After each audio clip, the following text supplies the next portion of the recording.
Welcome to John Gamble Stadium as we get ready for the Red Raiders and the Mountaineers kicking off at 7:30. I'm Drew Fulton, along with Craig Short, Lamont Littlejohn, Jeff Johnson's on the way. Guys, we've had this game circled for quite a while on the calendar. Is this tonight as big of a game as you thought it would be at the beginning of the year?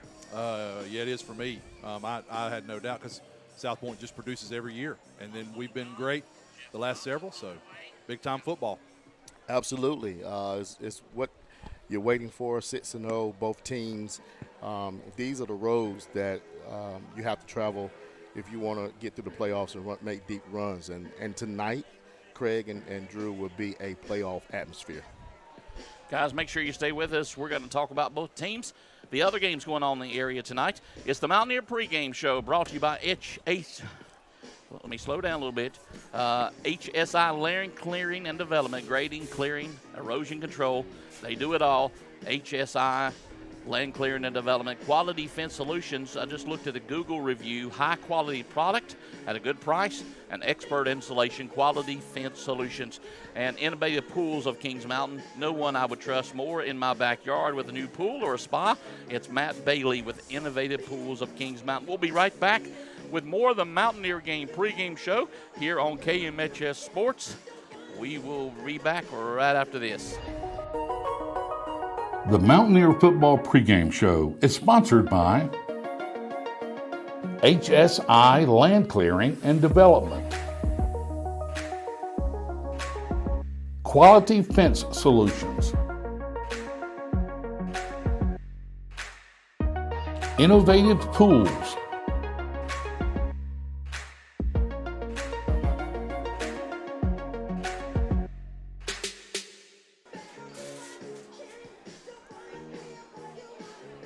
back here at John Gamble Stadium, and just take a minute right quick to make sure you are subscribed to the KMHS Sports channel. Just hit the subscribe button, turn on the notifications so you won't miss a pregame show or a coach's show or anything we air during the week, and this helps us out on the YouTube matrix as well. Back here at Kings Mountain High School, guys, it's good to be home again. We've been on the road the last 2 weeks. It's great to see how the other half lives, but man, it's really nice to be back home in Kings Mountain. Yes, it is. Yes, it is. There's no place like home, as it was. That phrase was coined very well by Dorothy and the Wizard of Oz. So there's no place like home.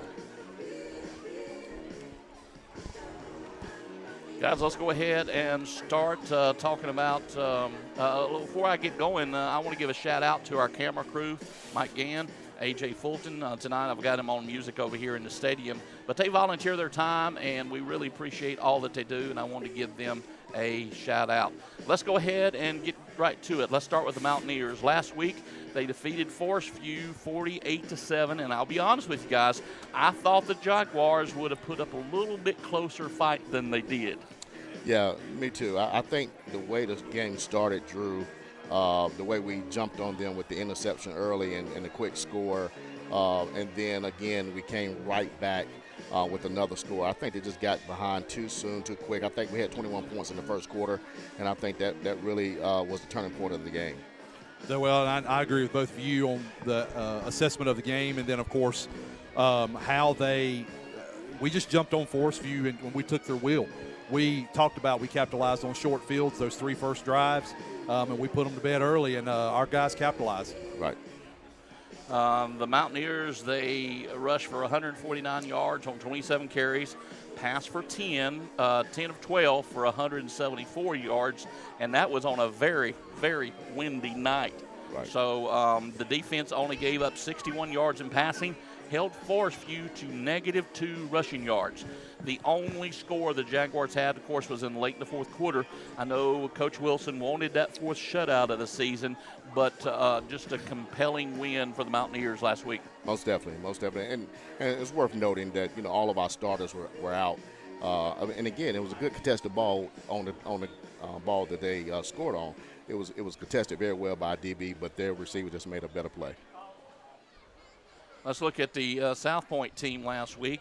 Last week, South Point was in Belmont. They beat the Chargers 35-13.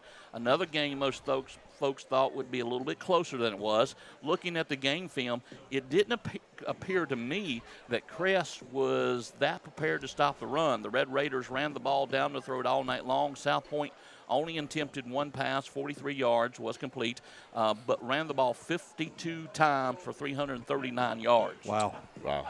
Yeah. And, you know, I looked at that huddle in that video. I was just surprised with Crest because, again, South Point was only playing the pass. I mean, sometimes they had 3 down linemen, and they had everybody else, maybe one linebacker in the middle of the field, and everybody else like 10 yards down the field. They're playing like a prevent, and Crest was still trying to throw the ball. I don't know why they just didn't run the ball and force them out of that prevent type of nickel dime type of defense. And you know, guys, when it comes down to this, you know, it's not checkers, it's chess. You know, and so I was just surprised with that game plan. Well, I think South Point, you know, knows. I mean, they are very well coached, and I believe they knew that the one key player that the Chargers have, Exactly. Green, they were like, you're not going to beat us with him. Exactly. We're going to make you run the ball. Right. Hearing that stat and seeing that film, I think that tells me a lot about what the Chargers are, that maybe they are very one-dimensional. Exactly. Now, I'm not saying that for sure, and that could Right. change in 4 weeks when we play them, but I'm just saying that says a lot to me about being a one-dimensional team. And let's not forget that the Chargers are very young. Now, next 2 years, 2 or 3 years down the road, they're going to be tough. But I think that game with Crest and Shelby, you know, when it comes to Cleveland County and rivals, throw all that stuff out, you know, the rankings and all that, because it's just a different vibe. Yeah. I don't care if one team is undefeated, one team doesn't have a win. You know, you just can't judge off of that. But again, they're very young, and I think that South Point exposed a lot of things last week. Well, South Point, the rushing yards came from quarterback number 30, Patrick Blee, and the fullback number 7, Cam Medlock, for the most part.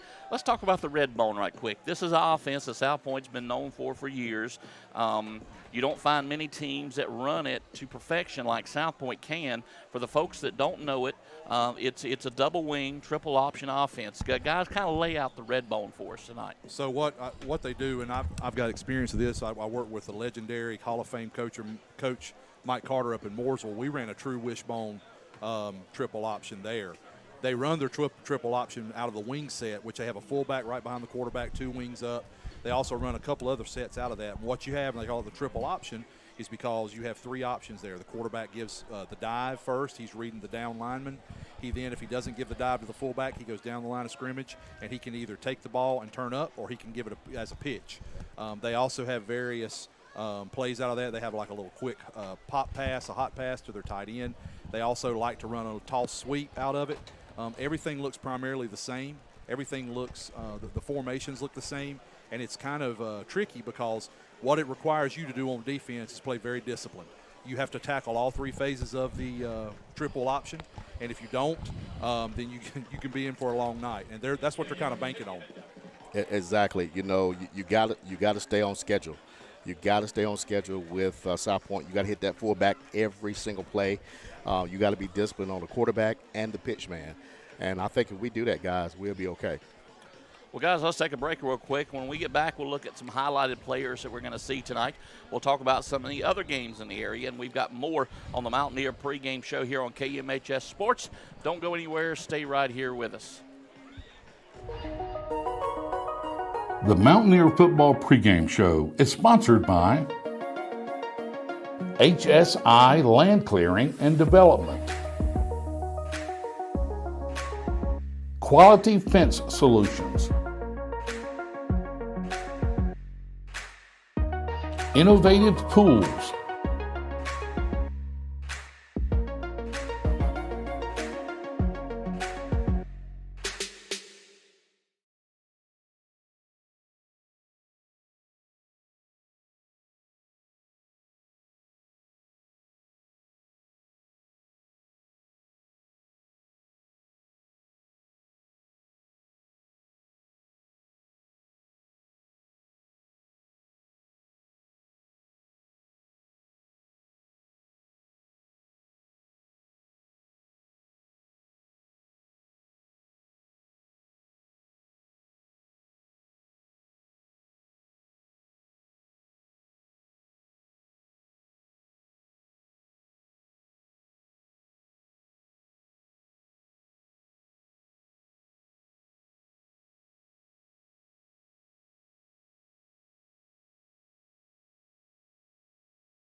Yeah. Back here at John Gamble Stadium, getting ready for the Mountaineers and the Red Raiders coming up. Kickoff 7:30 tonight. Before we get back to it, I want to make sure I have the opportunity to tell you you need to be a member of the Kings Mountain Touchdown Club. The club is responsible for all the improvements in the field house, the weight room, the tennis courts. Soon the baseball, softball facilities are going to be upgraded here at Kings Mountain High School, along with stuff you don't see every day, like transportation for teams, uniforms.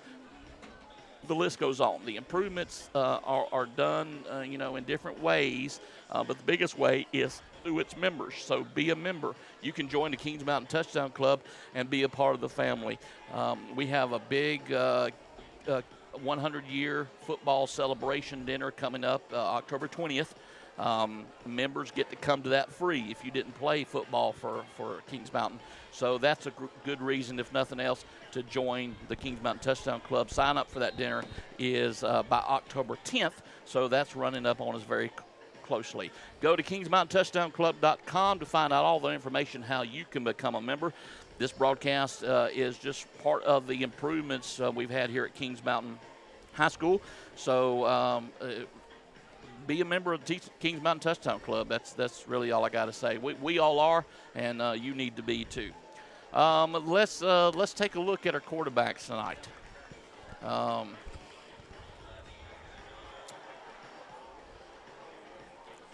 We have two completely different quarterbacks, guys. South Point's Patrick Lee. He's part of that Redbone offense we talked about earlier. He's going to hand the ball off. He's going to keep it himself. He's going to pitch it to one of the wings when he wants to. He'll also become a blocker. I don't think we'll see him pass very much tonight unless South Point gets behind by a few scores. The Redbone offense is not what you would call a speedy offense. So, we've all said the expression 5 yards in a cloud of dust. Yep. Well, Yep. we're on turf, no dust tonight. Right. But that's pretty much what it is. Yeah. Right. Maybe turf bees. We'll see some black pellets. The other side of the coin is Lamont Littlejohn.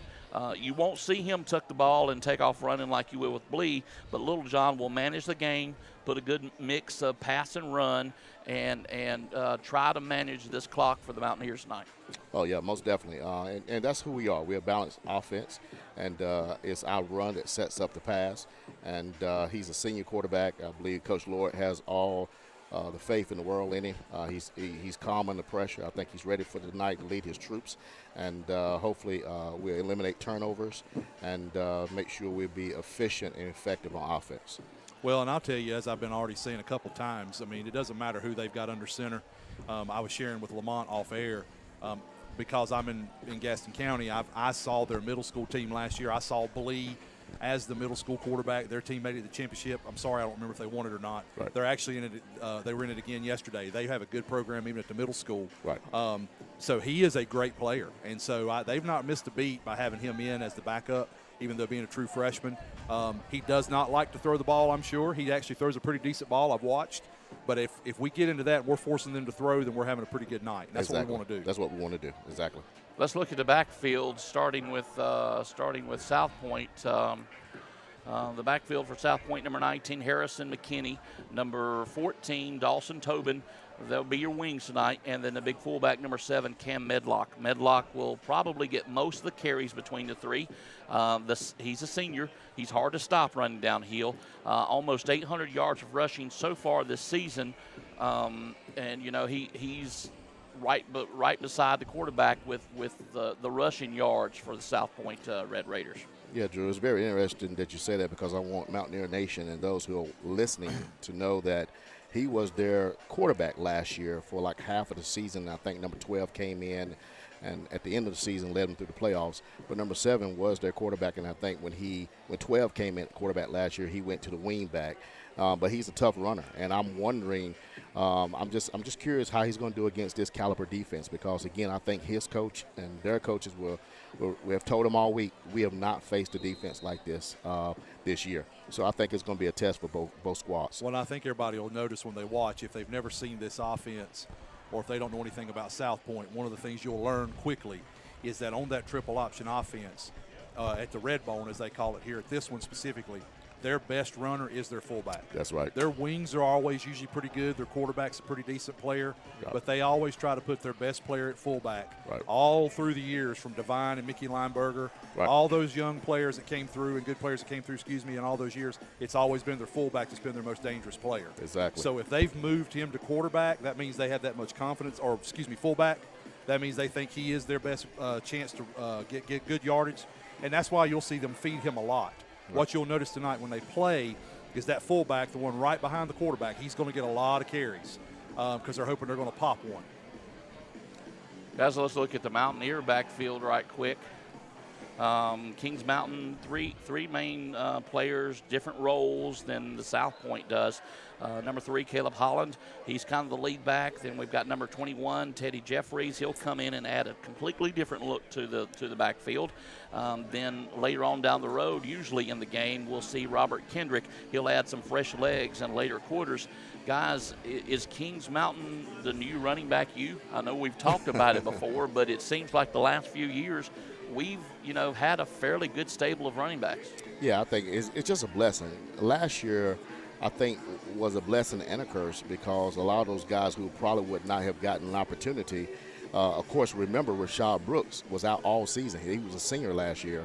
So I think just because of the curse of injuries, a lot of people got a lot of smell at running back. And that all that has done is carried over to this year to really help us out.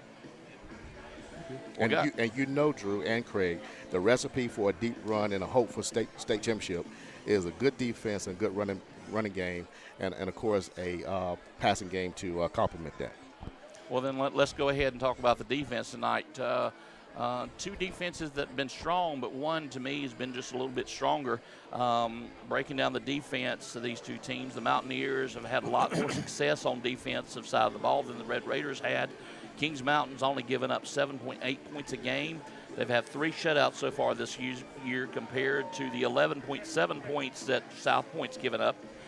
Looking at the yards, both defenses have given up on the ground. South Point's been giving up about 129 yards to Kings Mountain's 19.8 yards a game. Yep. And that's on average. Right. Now, of course, we haven't played a run-heavy team like the Red Raiders will be tonight. Correct. Yeah, that would be our best. I mean, we have not seen a run-heavy team like them this year. Of course, we have seen pass-heavy teams like Shelby and Burns. I think Asheville was more running. Of course, I believe Husk was, but we have not seen the caliber of a run game like the Redbone. Well, and I'm watching down here while they're warming up, and if you're watching on film, they're warming up against a 7-man front. I think they think we're going to run a 7-man front, and we might. I don't know, but either way, we know that's what's coming. That there's no secret. I've been coaching against. I'm not coaching now, but I've gone against and went and watched South Point for 20 years, and that's not an exaggeration. And it has been the same for the last 20 years and even before that. And so you know what you're getting tonight. They're going to run the ball hard. They're going to try to shove it down your throat. Right. As Lamont said, if we will play like we're supposed to play up front and we'll play assignment football and we don't get moved off the ball and create running lanes, we'll be okay. I will tell you, our defensive linemen have to play low. They're going to be on their legs. That's another thing for you folks at home. If you'll watch the line of scrimmage tonight if you never do that, and watch how their offensive linemen get down and really almost basically crab blocked and cut on the line of scrimmage. You'll see that a lot too. So after this game's over, our defensive linemen will earn their keep tonight trying to stop the run. Right. Well, guys, it's time to pay some bills. When we get back, we'll talk. We'll see what Coach Klein would do in our segment. We'll talk about the other games in the area tonight. It's the Mountaineer pregame show here on KMHS Sports. Don't go anywhere. Stay right here with us.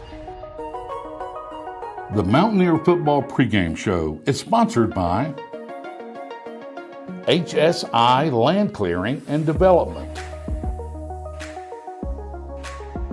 Quality Fence Solutions,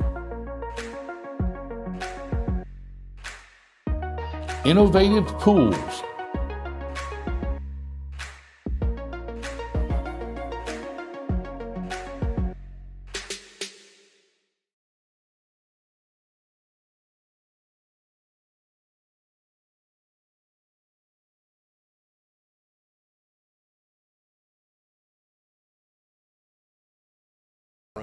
Live from John Gamble Stadium is the Mountaineer pregame show. Glad you could hang out with us before the kickoff.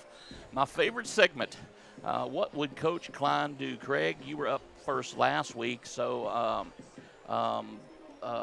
well, you got the Mountaineers last week. Yeah. So I'm going to let you take control of the Red Raiders. Craig, how do you beat the Mountaineers tonight if you're in charge of the Red Raiders? Ball control. So what I'm going to do is I'm going to limit their touches. I'm not going to be in any hurry to run my offense. I'm going to run it to perfection. I'm going to make you try to stop the run, and I'm going to just try to pound the ball. I'm not going to get in any kind of hurry whatsoever, and I'm not going to do anything to stop it.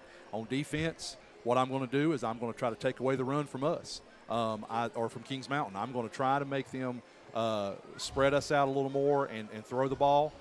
We proved last week, and what I'm going to tell my players is we proved last week we can shut down a passing attack at Crest, and we can shut this one down too. Because what I would tell them, now I don't believe this personally, but what I would tell them is that Kings Mountain doesn't have the caliber receiver as Green, and we shut down Green, so there's no doubt we'll shut down Kings Mountain tonight. That's what they'll be saying. Yep. Lamont, you get one night to take the reins of the Mountaineer squad. How do you go 7-0 and beat the Red Raiders tonight? We stay true to who we are. We don't worry about what the Red Raiders are doing. We worry about Kings Mountain, and we stay true to who we are on both sides, in three phases of the game. And so on offense, let's run, and then we'll set up the run with the pass. On defense, hit, stay in your gaps, play good, sound, fundamental football. And on special teams, let's make a big play, and let's try to create turnovers on the defensive side. But I say, if I'm Greg Lord tonight, stay true to who we are, and let's take that next step, and let's stay on schedule. Well, guys, we got more to come, so stay with us. More of the Mountaineer pregame show here on KMHS Sports right after this. The Mountaineer Football Pregame Show is sponsored by HSI Land Clearing and Development, Quality Fence Solutions, Innovative Pools,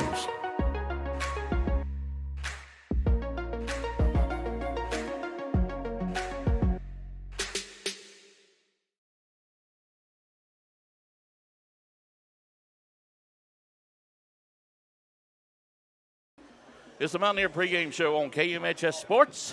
Guys, great atmosphere tonight. It feels like a third or a fourth round playoff game so far here. Oh, absolutely. I mean, I'm looking across the way. I know we got the camera on the field, but and you live up the street. I live up the street. You said you had cars. Yes, I came out to come down here at 10 after 6, and they were already parked on my road. I can see out there they're parked on the road. They're parked on Pfeiffer and up Scotland. And South Point has already brought a good crowd, and they're still coming in, which we knew this would be this way. I mean, that's what we wanted. This is what it's about. Guys, let's review some of the scores from last week. Stuart Kramer defeats Hunter Huss in a close one, 22-21. Ashbrook over North Gaston, 37-14. Crest could not stop the Redbone in Belmont. They lose to South Point, 35-13. The Warriors vying for that top seat in the Southwestern 2A 1A still. They defeat Thomas Jefferson 28-16. Highland Tech runs into Shelby's Homecoming. They lose 76-0. Bessemer City only able to put 6 points up on Burns and Lawndale. Burns wins 62-6. Hickory over St. Stephen's 42-28. Lincolnton beats Bandage 43-34. Baden blasts West Caldwell 60-6. Patton rubs salt in the wound over in Forest City, beats East Rutherford 38-27. Newton Conover defeats East Burke 28-20. North Lincoln gets a win over North Iredale 38-7. And the cannon didn't fire as much as they wanted it to over in West Lincoln. They fall to Bunker Hill 35-34. Man, that must have been a game over there. Let's look at some games going on in the area tonight. The three big ones, of course, are on our conference. We've got the Wildcats. They're winless. They travel to Crest, take on the 4-2 Chargers. I know that we would have all picked Crest in this game, but since they lost to South Point last week, do you think the score could be even worse than it would have been? Oh, yeah. I think this is a way for the Chargers to get back on track, and I think they will tonight. You know, I just hate it, but North Gaston just doesn't have anything. They don't have the ability to score. That's going to be ugly. I would see a running clock. And then still in the hunt for the third or even second spot in the Big South. The next two games are very important ones. The 3-3 Stuart Kramer team, they're at 2-4 Ashbrook to take on the Green Wave. Ashbrook and Stuart Kramer, who do you pick? I'm going to tell you something. Stuart Kramer's been kind of up and down. There have been weeks we've talked about them maybe trying to make a little bit of a move and not surprise us if they play well. They squeaked one out last week. Ashbrook's got some weapons. It's at the Brook, but I believe Stuart Kramer comes out on top tonight. What do you think, Lamont? I do too. I agree with that. I think Stuart Kramer's on top tonight. Again, Ashbrook just hadn't shown me that stability, that consistency, so I got to go with Stuart Kramer. Forest View tries to bounce back from last week's loss to the Mountaineers at Hunter Husk tonight. The 3-3 Jaguars, 1-5 Huskies. Do we need to say any more than that? No. Okay. I think everybody knows who we're picking in that one. Exactly. All right, let's check some other games that's going to be important on our games tonight on the Farm Bureau 133 West Caldwell Banker Just-in-Time Plumbing scoreboard. The winless Rams of Highland Tech travel to Cherryville to take on the 2-4 Ironmen.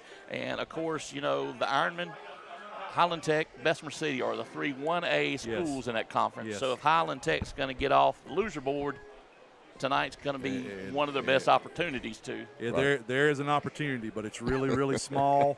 And y'all might think I'm crazy, but I wouldn't even be shocked if there was a running clock in this one too. Exactly. I think Cherryville, even though they're smaller, they've got more. They just got more. Right. Poor old Highland Tech.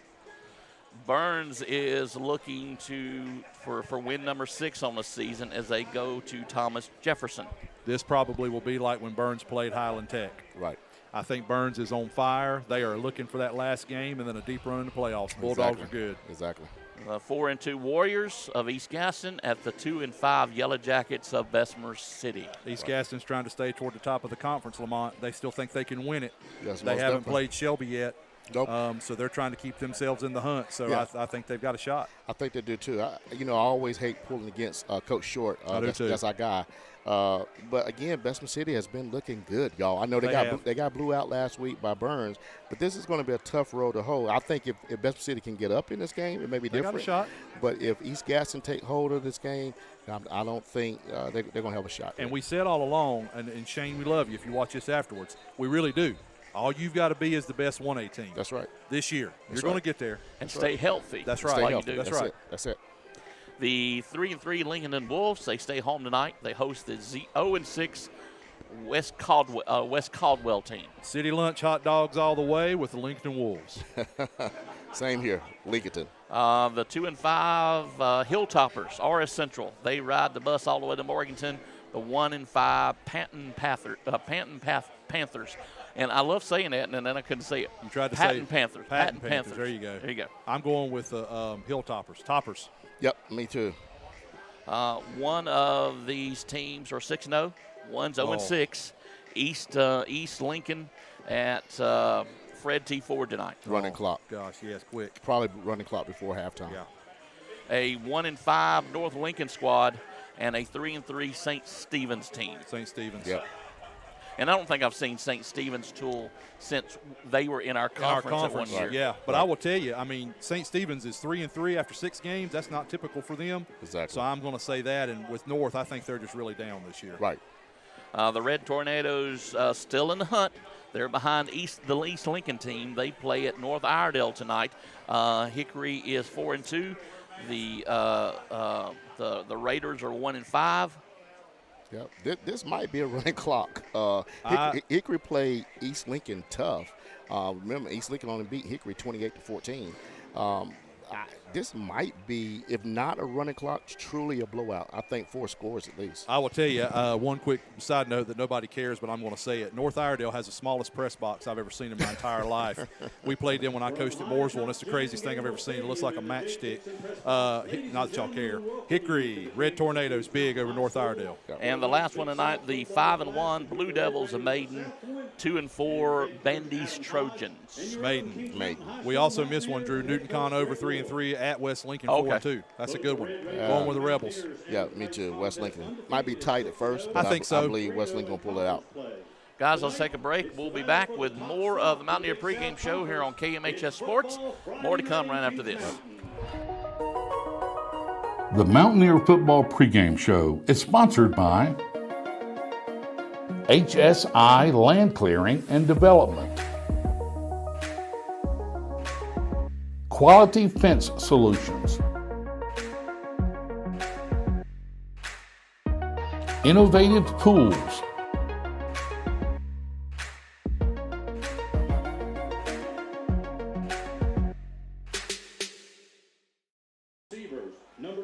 It's the Mountaineer pregame show, just a few minutes away from kickoff. The Mountaineers and the Red Raiders. I'm Drew Fulton, along with my partners, my crew, my friends, Lamont Littlejohn, Craig Short, Jeff Johnson, which is still trying to believe is working out some audio problems. So hopefully we'll get Jeff in here on the pregame show. We'll definitely have him on the actual game, but it's nice when he's on the sidelines. You know, last week we had all those wind conditions and passes, you know, were not exactly on target. We couldn't tell if it's the wind or not. And he was down there going, yeah, it's the wind. Yeah. He's sitting here watching it just rise up. Yeah. So it's nice when we have him on the sidelines. Yes, it is, for lots of reasons.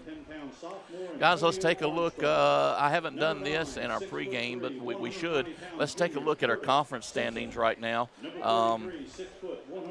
Looking at the Big South Conference, the two top spots have not changed much all season long. The Mountaineers, Red Raiders share the top spot, but that will change tonight one way or the other.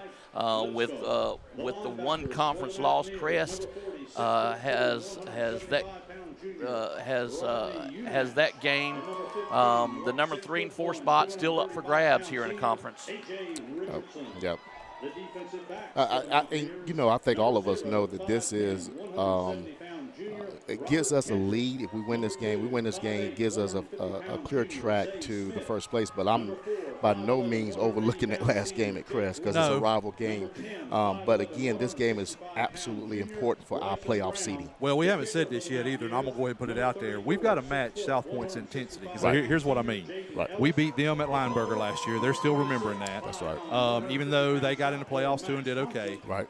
They conceivably, I know they got to finish the season, but they conceivably will win the conference tonight. There is nobody left after tonight's game that can beat South Point. No. As Lamont said, we do have to win tonight and win the rest, of course. Right. We could get tripped up and we got to beat Crest at the end. That's right. But I will tell you, South Point's playing for a lot, and they are. They're coming down here. You know, we're the number 1 team. You know, they want it all by themselves. They're trying to win the conference. That's right.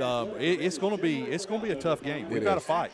And another thing I'm very, very curious about, Craig, and I'm not sure if it'll come into play tonight, but there was a lot of energy in preparing for that Crest game last week. Yes. And again, the talk was South Point couldn't stop Crest, and I knew they had to get up and had to dispense so much energy in that game and then turn around and try to get the same energy. You know, it's the same thing with Burns. Burns came off that Crest game. Yeah. They came here. You know what I'm saying? I agree. Same thing with us. We came off that Shelby game, and Lord, we looked so flat against Asheville. It's difficult to get up 2 times a week for two teams. Yes. But again, their coach has them. Yeah. They have them prepared. Yeah, they're ready. That's another factor just to I agree. Just think about. I think that's a great perspective. I mean, it truly is, and it's going to be interesting to see what they look like. Yeah. The thing about it is, and I don't mean to take anything away from South Point because they are phenomenal. Right. But the simplicity of their offense would dictate that even if they're a little flat, they can just keep plugging. They can still plug. We run a more complex offense, but so if we're flat, we're really flat. Yep. But I'm praying tonight that we don't come out flat, and maybe they are a little bit. Yeah, I think our guys are ready. Let's take a look at the rankings in North Carolina for the 3A. Kings Mountain still holds on to the top North Carolina 3A spot. We hope that doesn't change after the night. Kings Mountain, Northern Nash, and East Lincoln are unchanged, but South Point did move up 1 slot after last week's win over Crest. Ledford moved up to 3 spots. They're number 5. 71st moved down to number 6. J.H. rose 3 positions. See what I did there? They're at number 7. Smithfield Selma, number 8. Eastern Elements, they won last week, but they moved down in the polls by 4 positions to number 9. And Terry Sanford in Fayetteville breaks the top 10 for the first time. Crest moves all the way down out of the top 10 to the number 11 spot after their loss to South Point last week. Guys, we've not got too much longer before kickoff. Let's take another break. We'll talk about what we're going to see here tonight and more of the Mountaineer pregame show. Stay with us right after this.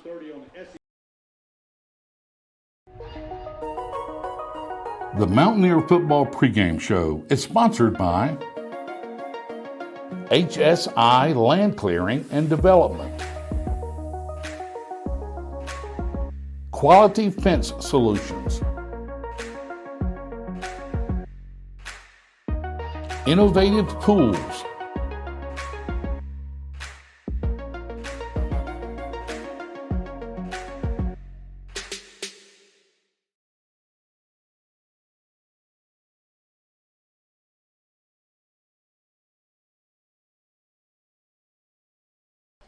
Back here at John Gamble Stadium, you can see just about 22 minutes away from kickoff here. Let's take a little break and look at the history of these two teams. This will be the 47th meeting of these two schools. Dates back all the way to 1969. We are 16-31 against the Red Raiders. We took the victory last year in Belmont 24-7. But the last time we played them was in 2015 before that, and that was a dreadful fourth round playoff loss. We got our butts handed to us 29-7. Looking back at that game, it just didn't feel like we were really ready to play that night. Well, I'm sorry, Drew. I didn't mean to cut you off. I'll tell you, that was my last year coaching, and I'll tell you, I walked out on the field that night. That's the week it had rained and rained and rained and rained. And they brought a helicopter in even to try to dry that field out. And I walked out that night to help them warm up, and my feet were sinking in the field. And I knew right then that we were going to be in trouble because it was slick and it was muddy, and they just ground it out. Our only touchdown, Jake Merchant scored on the western end zone. We got in there. But, yeah, that was a tough loss because we really felt pretty good that year. But, you know, it is what it is. Last year's game, Drew, you made the mention of the score. That game, as you remember, was really tight until we went up 2 scores. We kicked a big field goal to go up 10, and that was huge. And we got a couple there at the end, but that was a big win. It's hard to win at Lineberger Stadium. I think it was 7-7 going into the fourth quarter. It was. Yeah. And I remember thinking to myself after we walked away in Belmont with a victory last year is I think we done kicked over a hornet's nest when they come to Kings Mountain because they're going to be after us. Yeah, they are. They are. And I think both of these teams also know, I mean, if things go the way that we kind of think they'll go, there is a very strong possibility these teams are going to play twice. Oh, most definitely. They're going to play tonight, and there is a very strong possibility they'll have to go through each other again in the playoffs. Yeah. Now, before they were called South Point, it was called Belmont High School. We played Belmont High School 17 times from 1945 to 1968, and we are 15-1-1 against Belmont High School. Well, let's go back to that.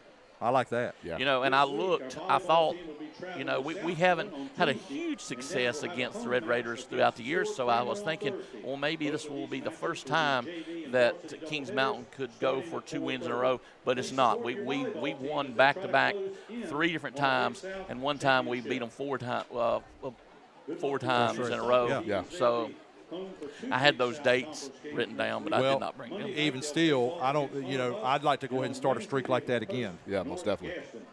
And again, I know, Drew, you probably asked about it, but our JVs won last night. They did. 21-14, and really and truly, I think we had some turnover.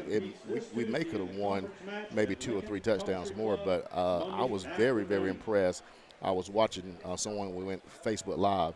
I was very impressed with our defense and how we stopped their offense. And really, their scores came on short fields.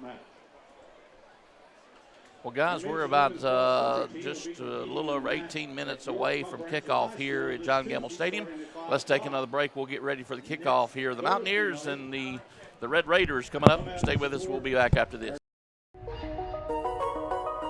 The Mountaineer Football Pregame Show is sponsored by HSI Land Clearing and Development, Quality Fence Solutions, Innovative Pools,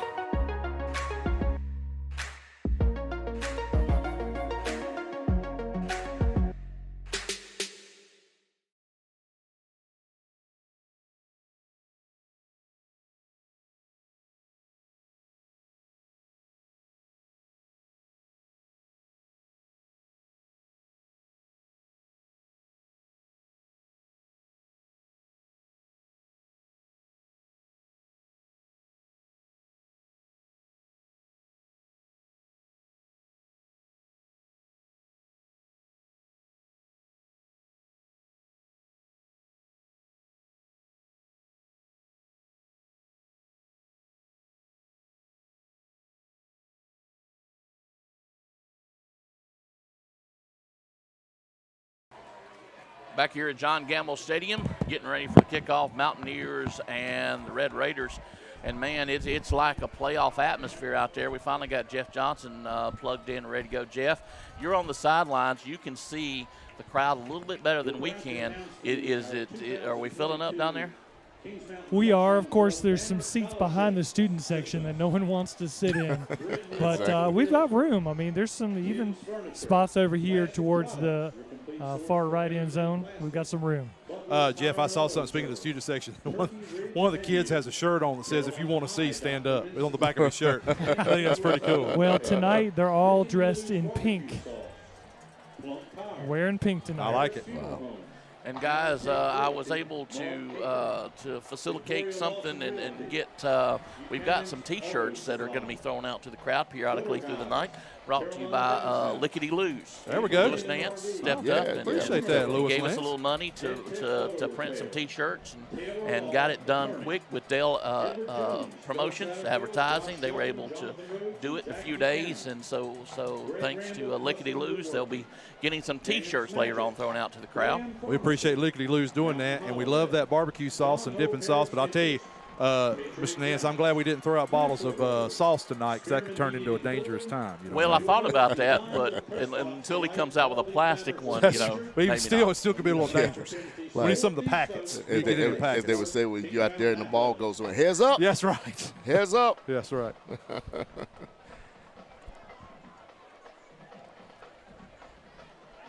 Band's coming out on the field, getting ready. We've got the coin toss not too far away. We'll take another break. We'll get ready for the kickoff. Mountaineer football. Stay with us. We'll be right back. The Mountaineer Football Pregame Show is sponsored by HSI Land Clearing and Development, Quality Fence Solutions, Innovative Pools,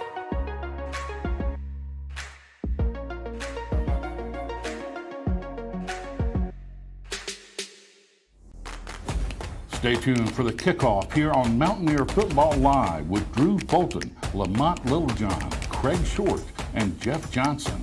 Brought to you by KMHS Sports and the Kings Mountain Touchdown Club.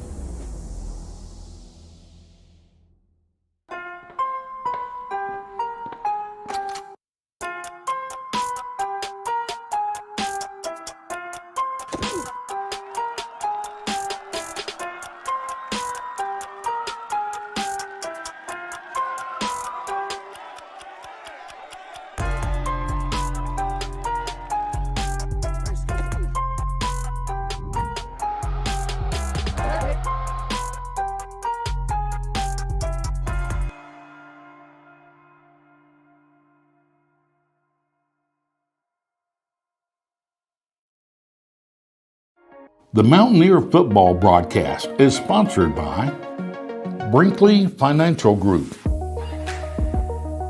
Flooring America,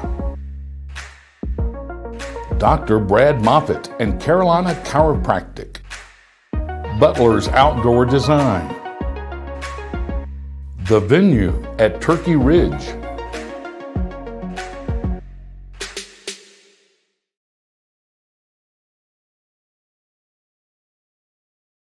The Mountaineer football broadcast is sponsored by Dellinger's Jewel Shop,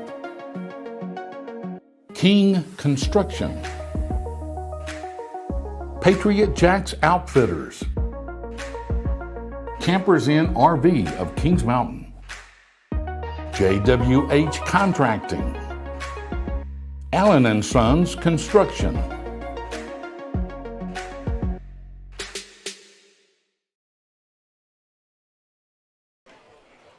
Back here at John Gamble Stadium, Drew Fulton, Lamont Littlejohn, Jeff Johnson, Craig Short. We're all ready for the kickoff. We've got the band. They're loading into the field. We'll have a coin toss here. We've covered pretty much everything in the pregame. Did we leave anything out? Anything unsaid? I don't think so. I mean, this time it's kind of like it is when you're even playing. Yep. Time to be quiet and play. I mean, It's time to know.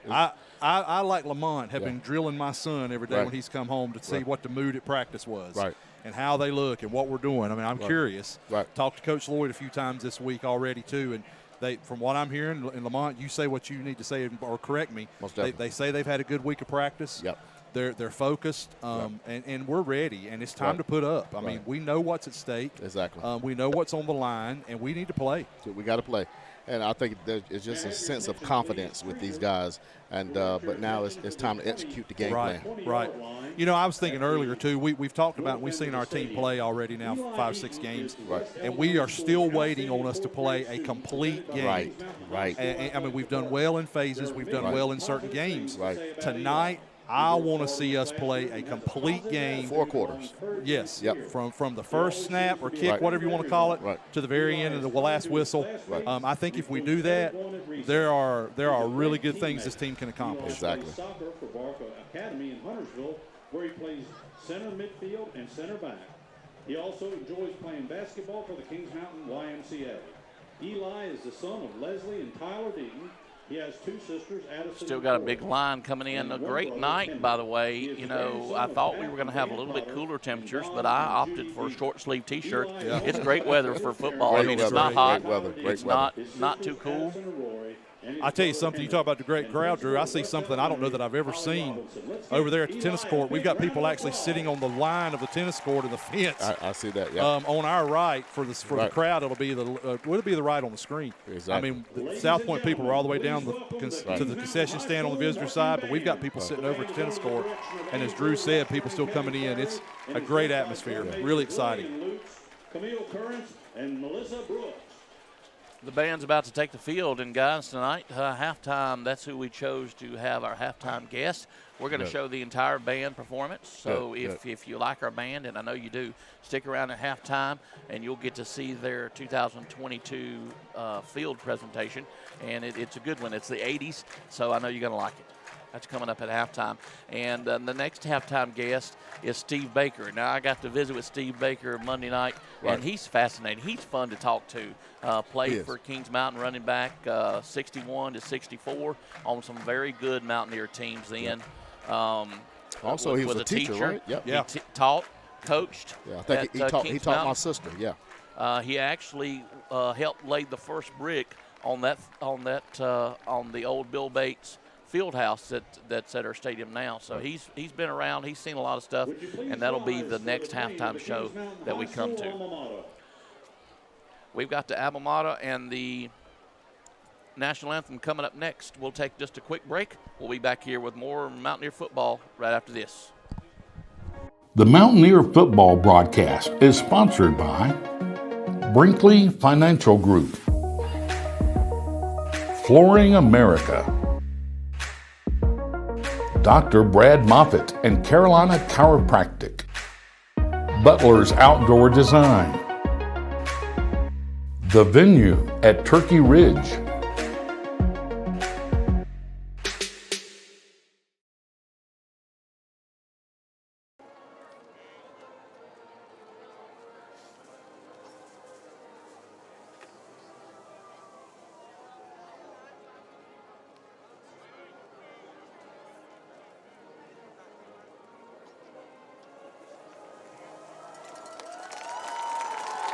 Let us pause for a moment of silence, remembering all the blessings God has so lavished upon each of our communities.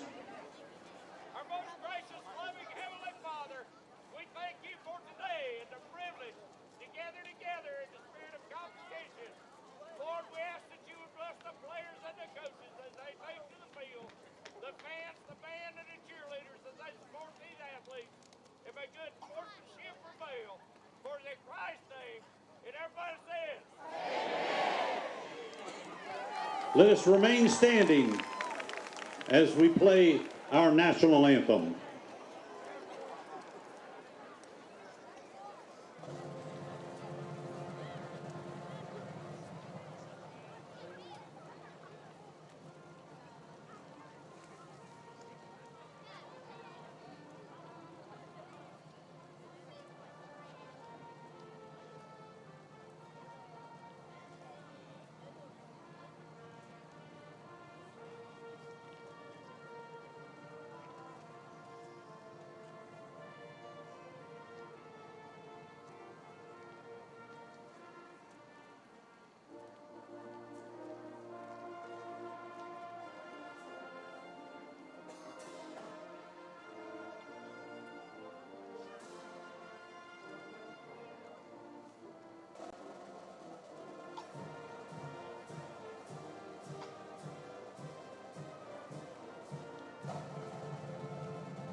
Ladies and gentlemen, your Kings Mountain High School marching band.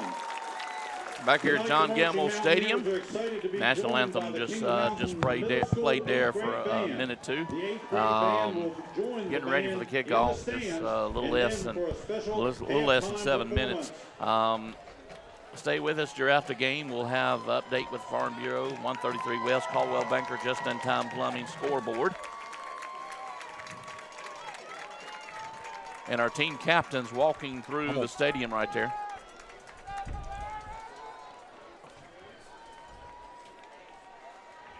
Like Jake Lloyd, Lamont Littlejohn, Robert Kendrick,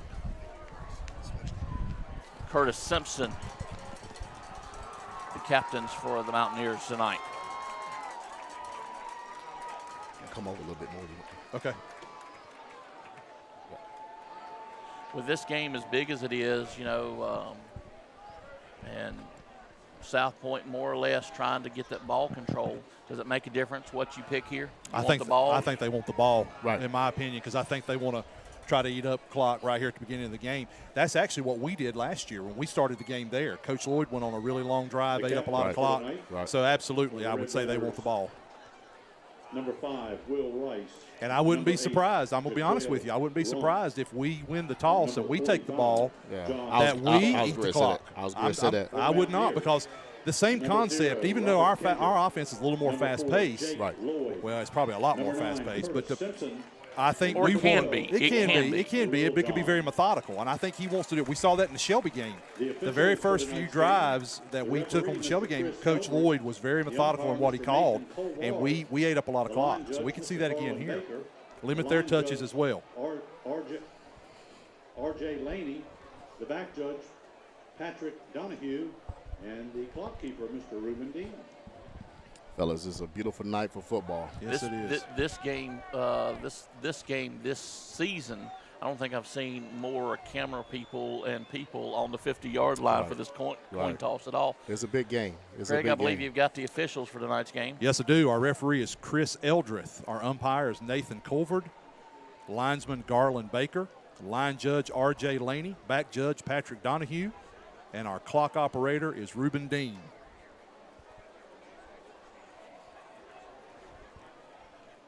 Heard from, coming in the stadium, I heard from the legendary herself, Heidi Lloyd, who gave birth to the great and wonderful Coach Greg Lloyd. And I was asked to make sure to give a special shout-out tonight to Jeff Lloyd up in the Triangle area. I think he's in Durham. And his buddies Dave and Dylan, who are watching tonight. We love you guys. Appreciate you watching up there. Got family up in Virginia. Of course, little Lowry and Molly are watching. All Kings right. Mountain has won the toss and has elected That's what I to thought. receive. That's what I thought. Yeah. There we go. Now let's see how we do it. The Mountaineers will receive the opening kickoff and defend the south goal. It's time to go, boys. Any Mountaineer fans still hunting a seat, if you go toward the south end, that is to the right of the press box, am I looking at the field? Should we there do are it like some seats church available and tell there. everybody to, everybody you. scoot in? Everybody scoot in, Everybody yeah. scoot in.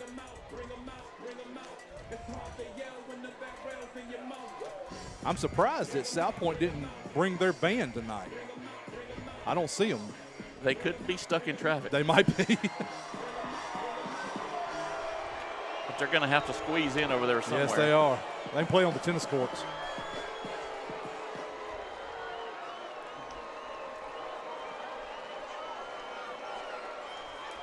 Mountaineer fans up on your feet. Welcome your Kings Mountain High And there goes your School Mountaineers. Mountaineers.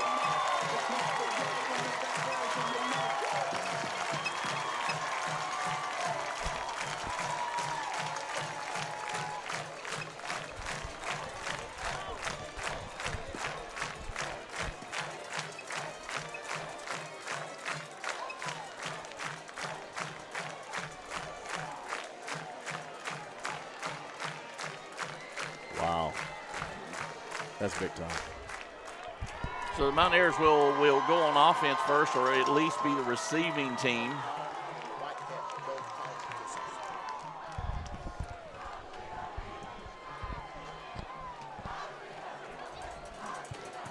Band's leaving the field. Make sure we give a shout out tonight also to the family we love dearly, the Reicherts, Jay Wright, Wilson, Georgia Moss is there with them. Wilson, sorry I don't know your wife's name, but I know she's a good woman. Miss Julie Reichert, Quentin, hope y'all enjoy the game tonight. Love you, mean it.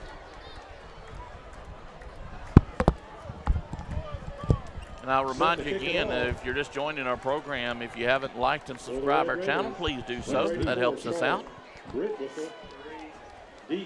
if you're listening away from Kings Mountain, go ahead and send us a little note there. Tell us let's see where we are. See where that was you're cool listening last from. Thursday night. Most definitely. We had somebody in Colorado last week, didn't we? We actually have quite a few overseas. Wow. With military personnel. Yeah. Well, thank you for your service and for representing the Mountaineers. Here we go, boys. Let's go. Let's do it.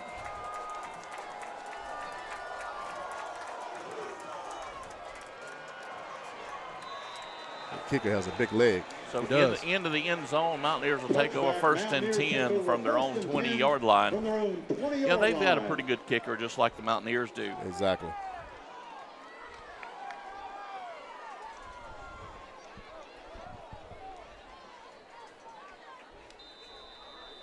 Guys, you want to call the first play tonight? Is it a run? Is it a pass? I'm sure it's a run. I think they're going to see what they're set up in. And I'm not sure what they said. Got a four-man front. Yeah. Run a 4-2. So Kings Mountain changes things a little bit. Wrote a tight end in. Handoff Good right cut. up the middle. Big hole for the Mountaineers to run through. Big cut by Teddy. That's a great run. You know, I don't know, man. That looked like that was designed to come more outside, and then he cut it back inside. Sure did. That's a great field vision. You can see that. Yeah.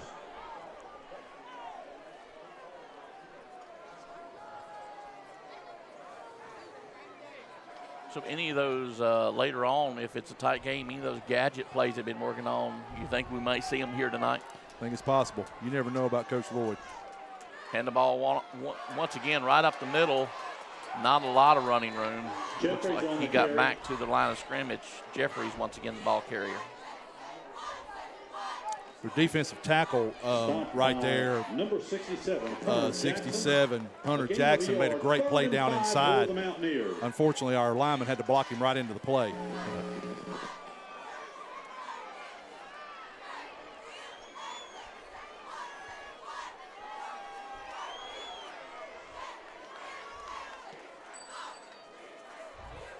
Fakes the handoff, throws right back behind him.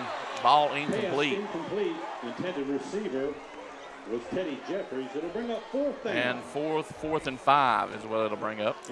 Teddy wasn't looking for that either. No, he wasn't. I'm almost want to think that we got a little bit rushed on that. Right. Max Thompson back to punt. Will Ross back to receive for the Red Raiders.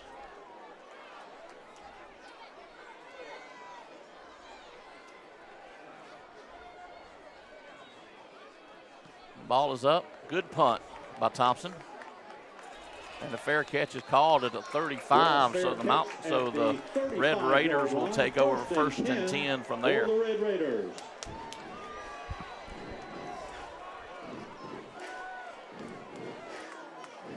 We'll get to see the first look at this Redbone offense tonight.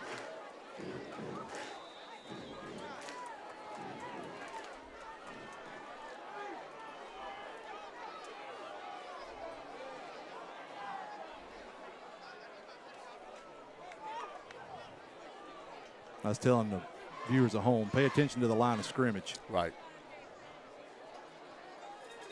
Hand the ball right up the middle and plenty of running room. He's still on his feet. Was that not a hole? I thought That's so. Medlock. Yeah.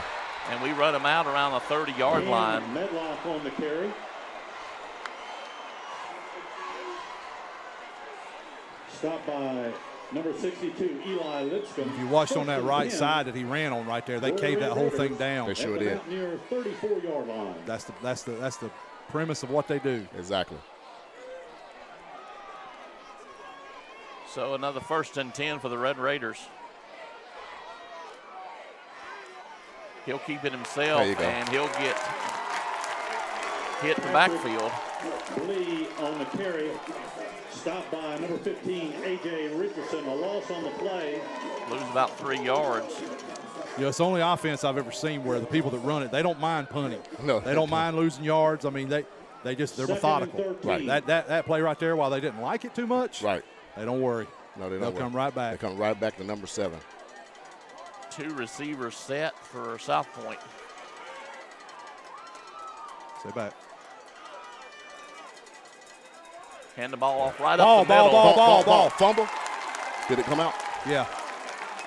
Cam Medlock on the carry. Medlock on Sorry. the carry. I didn't mean to yell in the microphone. No, That's my old coach coming out I'm at me. telling you.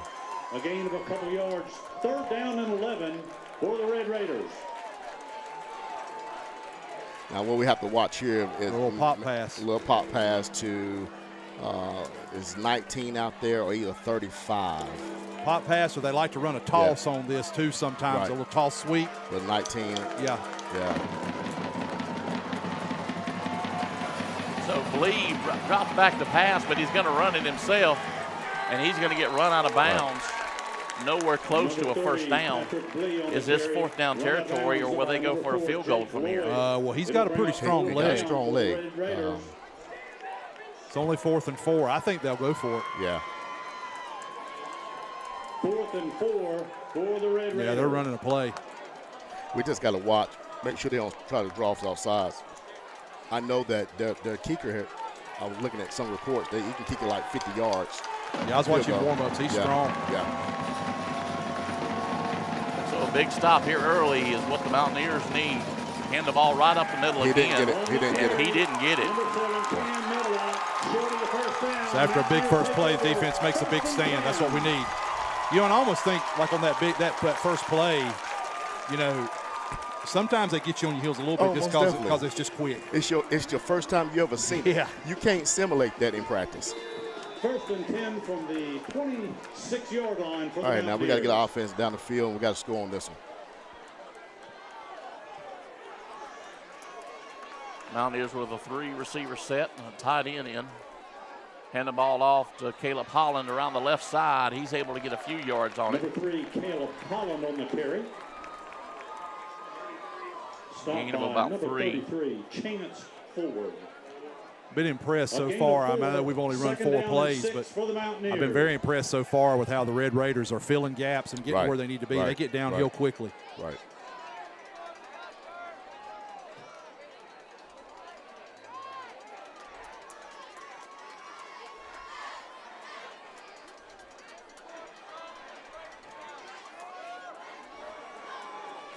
They're playing man coverage, 1 safety deep, so they're asking us to throw. 5 seconds left to go on the play clock.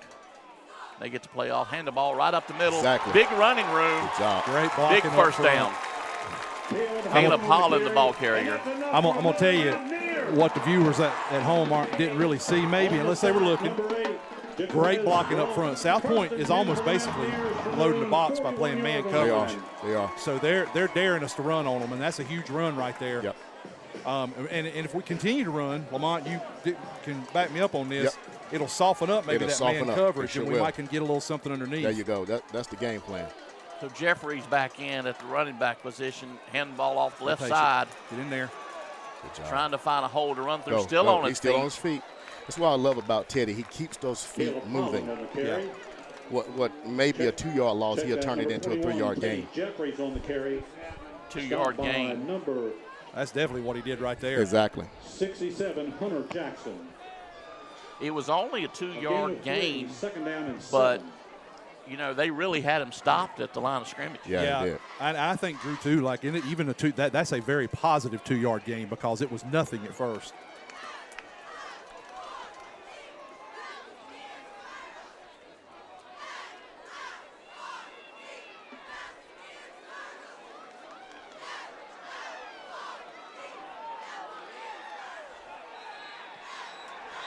And whistles on the No, field. he got a timeout. Timeout. He got a timeout. The About play to be clock delayed. is running out, so Kings Mountain has to burn a timeout. And Timeout, we will Kings too. Mountain. We'll be back with That's our more first Mountaineer timeout of the football day. right after this.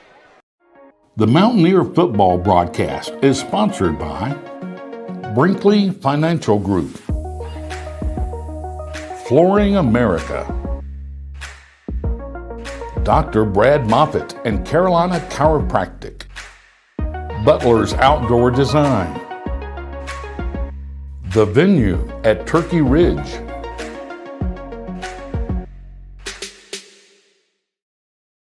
Back here at John Gamble Stadium. No score early, 7:08 on the clock here in the first quarter. Mountaineers on their second possession of the night, able 3 and out on their first one, and then able to stop the Red Raiders on it. They had a couple of good plays on their drive, but able to stop them cold and take over field position. And the Mountaineers are now on the move. 2nd and 8 for Kings Mountain. Resumes 2nd and 7 for the Mountaineers from their own 44-yard line. And quick whistles. Looks Looks like illegal procedure against the Mountaineers. 2nd and 12. Yeah, we cannot have that. 2nd down.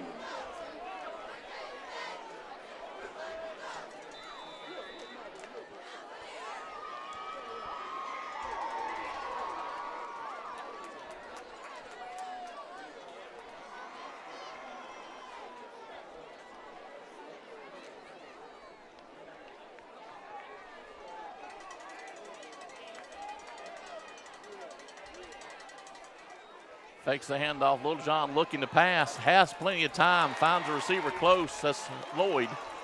And he'll go down around the 46-yard line. On the stop, number 8, Jaquez Roth. We might have got a little more right there. Yeah. Zay got blocked down into where Jay was when Jay turned around. Jay, good gracious. Yeah. Jake, yeah. sorry, when Jake turned around, Zay was at his feet. Wasn't his fault. So 3rd and 5 for the Mountaineers.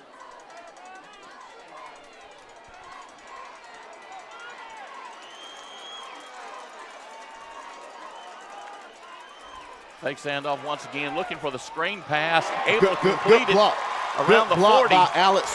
That's red. Number 54. That's Lubis. Lubis, yes. Great block by Great Lubis. block. I saw it too, Lamont. Yep. He got out there great. He did. Isaiah Estridge on down the field at the 40, stalking and going.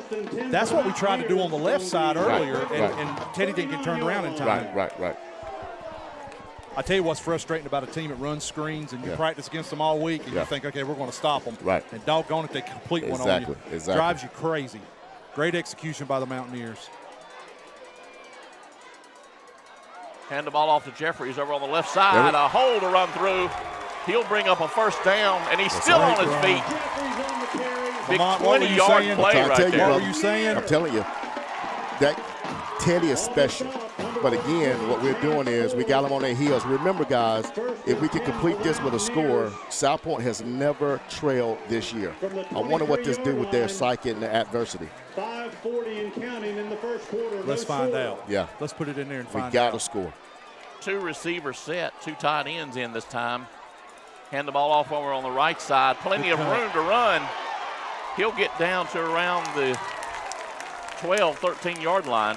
I'll tell you something that I've seen so far, and I'm really impressed with us. Our running backs are being very patient. Right. And they're making good reads. Right there, Right. Caleb made a great read and took his time and got up in the hole. Exactly. 1st and 10 for the Mountaineers. Inside. Go up, He didn't get there quick enough. No. Great play. Still on his feet. That was a good But play. he'll He just be didn't brought cut down quick enough. around the line of scrimmage. I swear I'm sorry when I just say random words like that. The old, No, the old okay. coach. okay. I'm so used to coaching. I'm sorry, folks. Hey, we all are excited about this one. Yes.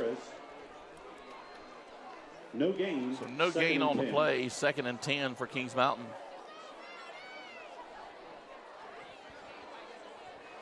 See, Zay Smith comes back in. He lost about a yard on that play. Okay. Looked like they got good penetration, Jeff. Is that what you saw? Yeah, they blew that play up. Handoff right up the middle again, and he bounces it to the right side and able to kind of get something out of nothing. They got us again. Back to the original line of scrimmage, I believe. Yeah, they got us again on that left side, and he bumped to the right, but it just wasn't there either. It closed quickly. No gain. So 3rd and 10 for Kings Mountain. South Point showing their mettle here. They're showing how good they are. We heard they were really good defensively. They're bowing their neck when they have to. They really are.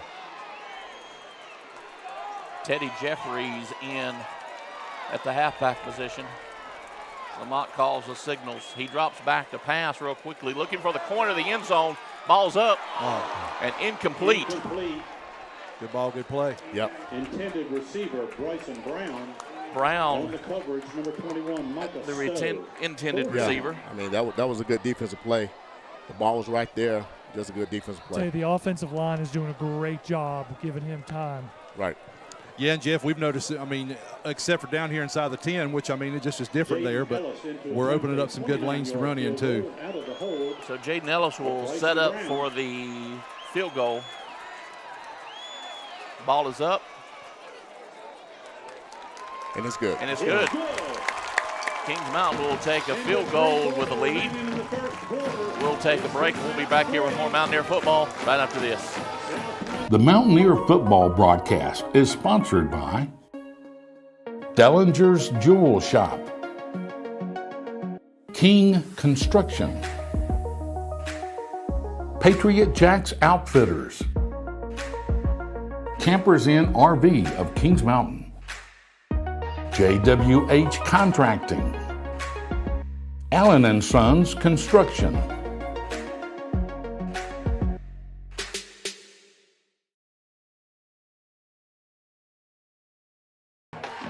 Back here at John Gamble Stadium, Mountaineer is able to put 3 on the board, go up 3-0 here in the first quarter. Not the touchdown we wanted, but points are points at this point. Right. In fact, it wasn't a touchdown. You're right. That's not the points we wanted. But hey, we did prove we could move the ball down the field. We can get them right. And again, this is the first time South Point's ever been down, and so we need another big, huge defensive stop here. Well, and I said it too. We give credit to South Point. Right. I mean, we got down there pretty quickly, and then man, they stood up and stopped us. Right. So shout out to them and how well they played when they had to. But I want to put some in the end zone tonight. Keep them out. Exactly. Jaden Ellis gets ready to kick the ball off for Kings Mountain.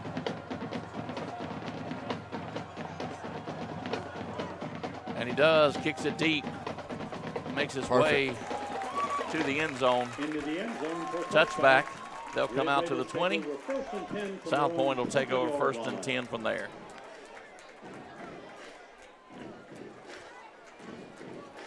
We would like to take the opportunity to welcome any Belmont or South Point fans that may be tuning in watching this tonight. Absolutely. You'll complain because we sound like we like the home team. Well, we do. We do.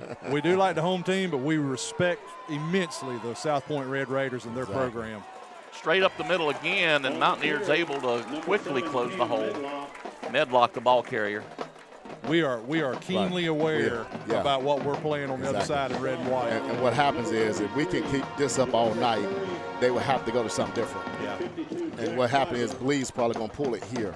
So we got to play the quarterback well on this one. Watch the toss here too. Sometimes they like to run that. Right. And then also the pass. Dive.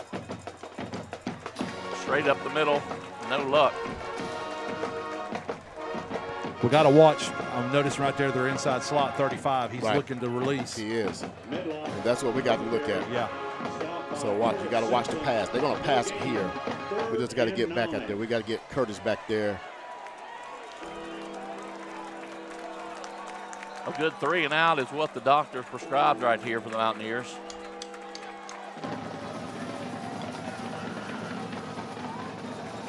There it is. A little quick Told short you. pass.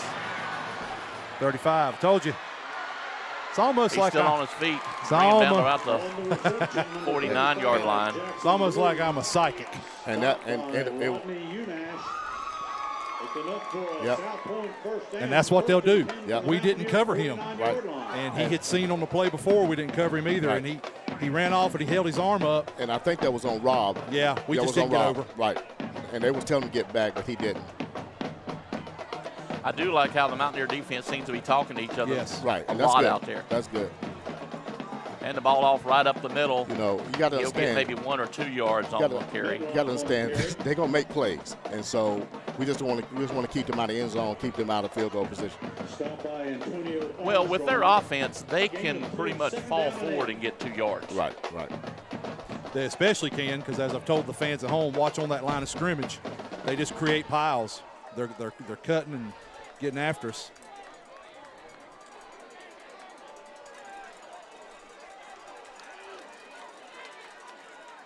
Pitch. Hand the ball off. It's the pitch, and they cover the pitch man came up fairly on it well. well. Yeah, exactly. That's number 14, the ball carrier, Dawson Tobin. Harrison McKinney on the What's carry. that, about maybe about 2 McKinney on the yards? carry, I'm sorry. 10, Bryson Brown. Maybe a yard and a half. 3rd down and 6 for the Red Raiders. Now's the time to watch. They'll probably go back on the right side. They're right. Right. This is a time, I know I keep saying, for the toss sweep. They like to run a toss sweep in a situation like Right. this. They still have that little pop across the middle. I'm thinking, let's see where they're coming out in. Yeah, they're coming out. Watch 35. 35. He's in the slot again. Yep. Top of your screen. And the ball off one time up the middle. Mountaineers able to stop it. That's Medlock on the carry. He might have gotten 2. They must see something. Obviously, I don't know what they're trying to do. I'm not their coaches, but I'm surprised they ran that right in here into the boundary. And I think they're just trying to suck us in to hit us something big. But Yeah. I think we played well that time on 35, so Rob knew what was 4th and coming. 4. And they'll run the punt team in. Yeah, we got to be careful, though. Watch the ball. Number 60, Aiden Ramirez. 60 is their punter. I do know that enough watching them warm up. So it doesn't mean they still can't run a Right. fake. We just got to watch the ball. Their fullback's the up back. Ramirez back to punt. Oh, I thought And he we gets the was- ball off, Let and it it go, is a let it good go, one let into it the go. end zone. Yeah, he was booming them in No pregame. return. Right. Mountaineers take over 1st and 10 on their own 20-yard You line. know, just to be fair for South Point, if there's one person you really don't want to catch it back there, and it's Fat. That's right. Yeah. Quarter, Mountaineers lead it 3-0. So the Mountaineers will take over 1st and 10 from their own 20-yard line.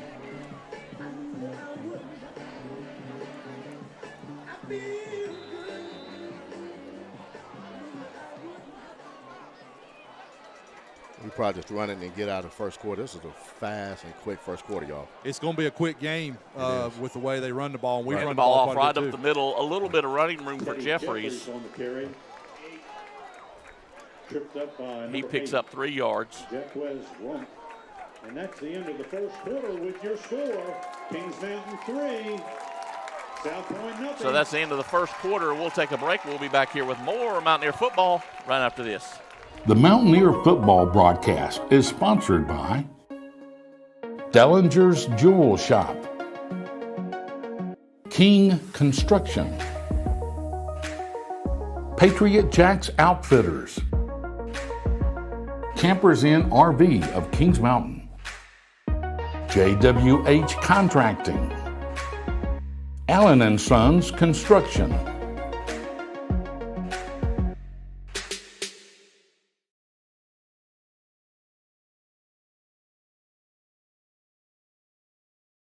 Crowd getting some T-shirts here and getting ready for the second quarter. Once again, those T-shirts brought to you by Lifty Lou's. Thank you, Lewis Nance, for sponsoring those. So the Mountaineers with the ball, 2nd and 7 when they return.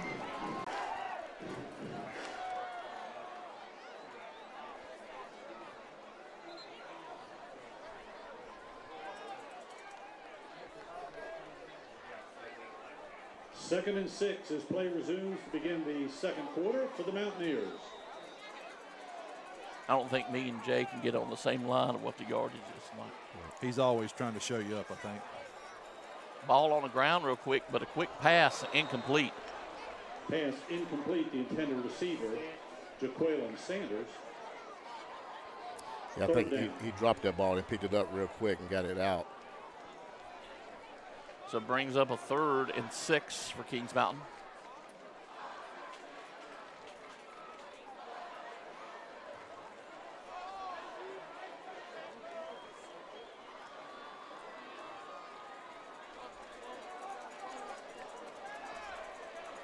Mountaineers with a 4-receiver set. Teddy Jeffries in the backfield for Kings Mountain. Little swing pass out across a 30. That's Jake Lloyd. I think he got the first down. I thought that was targeting. Yeah, I did too. That's He'll what get Coach. to like the 31, 32-yard line. I agree with you, Craig. Sorry, Drew. 33, I thought got Jake in the head. He came in and lowered his head. He did, and I'm going to tell you something. I didn't say it, and I know people are going to say I'm kind of sour grapes, but on a play on the other end down here a minute ago, he flew in on the kickoff return too. Right. like leading with his head. Handoff right up the middle. Able to get maybe 1 or 2 yards. That's Jeffries, the ball carrier. Teddy Jeffries. Stopped by number 8, Jeffries Rump. A gain of 2, 2nd and 8.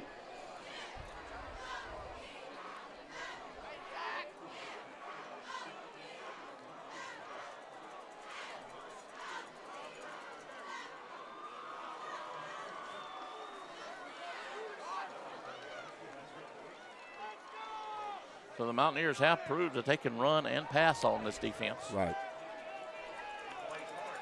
Our passing's been off. Our time has been off just a little bit. So we just got to get back in rhythm. Settle down. Teddy Jeffries over on the right side, cuts up inside. Teddy Jeffries on the carry. He'll gain about 4 or 5 yards. Yeah. And brings up another 3rd down.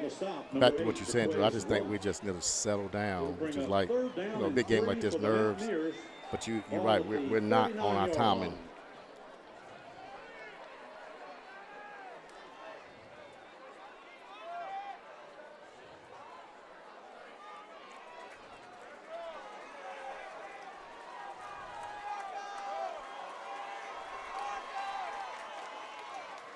Hand the ball off to Jeffries over on the left side.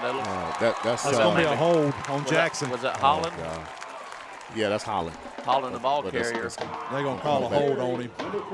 I'm going to tell you something. I disagree. I don't think it's – I was about to say it, Jeff. I didn't get it out before you did. He didn't hold him. He pancaked him. He put him on the ground. Yeah, that's not a hold. I was about to say it. You would think you would get, no pun intended, but you thought you'd get these kind of calls in South Point. Yeah, that wasn't the right call. Right. I'm sorry. Not trying to be home cooking. Right. But he got a pancake. The player looked up as the play and looked to the ref and called for it, then the ref threw it. Yeah. The penalty, it's 3rd and 7 for the So 3rd and 7 for Kings Mountain. 35-yard line.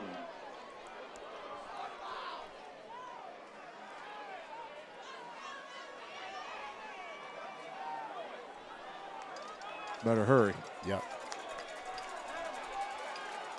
2 seconds, 1 second. Timeout.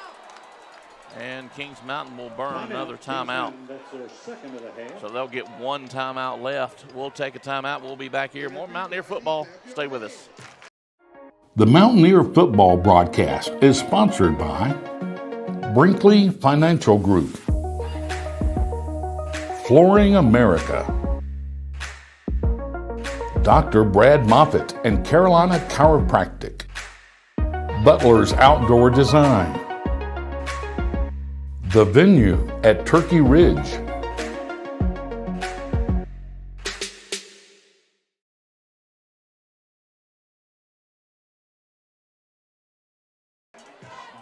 Back here at John Gamble Stadium, Jeff, give us, did it look like a good clean block? Well, I don't have instant replay. It looks like Alex just put him on the ground, and then the guy tried to reach around and call for something. Not a great call in my opinion, but we'll see when we see the tape. You know what, though? We got to overcome it. Yep, we got it. Let's play. 3rd and 7. We can pick this up. Yeah.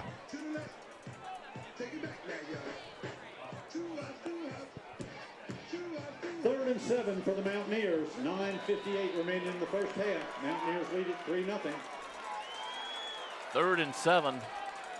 Little John back to throw again. Plenty of time to throw. Has the receiver open. Across the 30, almost to the 40-yard line. That's a great play. And that comeback has been working all year. Yeah, and, you know, the other thing, too, Jeff made mention of it earlier. Lamont's got time to throw. He moved the pocket to his right. It was a little bit of a sprint out, and that gave the time for the play to develop. Great route, great throw, great blocking. Guys, I love how Lamont stepped up into the pocket. Right. Great job. You know, I don't think we give the offensive line as much credit as they deserve. Get outside. Around the left side, again, across the 35, 30, down to the 20. Good job. All the way to no flag. He did the close same to thing. 15-yard He line. said he did the same thing. That was the same block by Alex Jackson. Right. Sorry, but it was. It was. Great job. We saw the same thing. I was following him. Yeah. 17-yard line. We got to score a touchdown here, fellas. Let's go.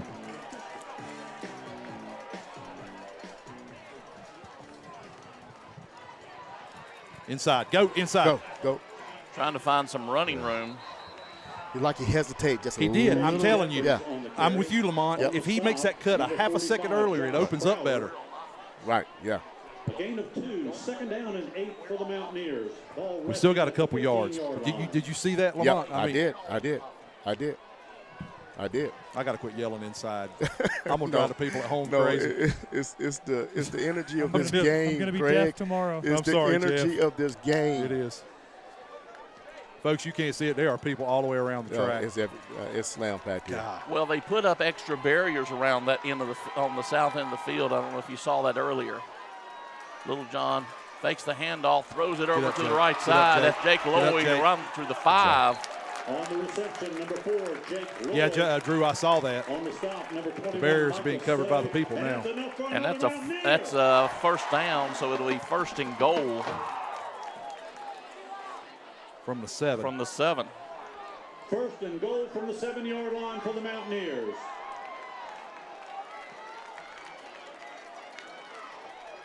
Really, the first time we've been in the red zone tonight. We had the field goal, but we were outside the 20-yard line. Yeah. Little John hands the ball off. That's number 3, Caleb Holland, trying Touchdown. to find some running room. Touchdown, Mountaineers. Good job, Caleb. That again set up by that left side blocking. Offensive line did a great job. He went right off that left side, right in there. Great job, great run, great blocking on the left. Good job. So Jaden Ellis will attempt the point after touchdown.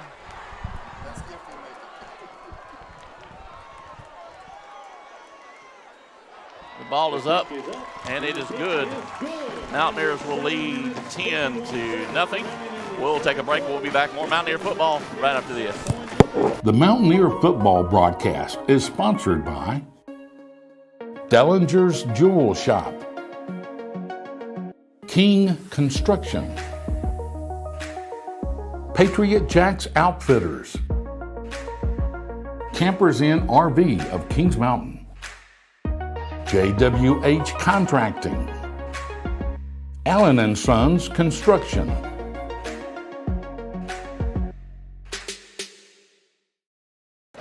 Back here at John Gamble Stadium, you see some sights of the bleacher section here, and everybody's up on their feet for the fight song. The Mountaineers will kick the ball off. Mountaineers lead 10-0 here in the first half. 7:51 to go here in the second quarter. If you don't make it, you just don't make it. Everybody ain't champion.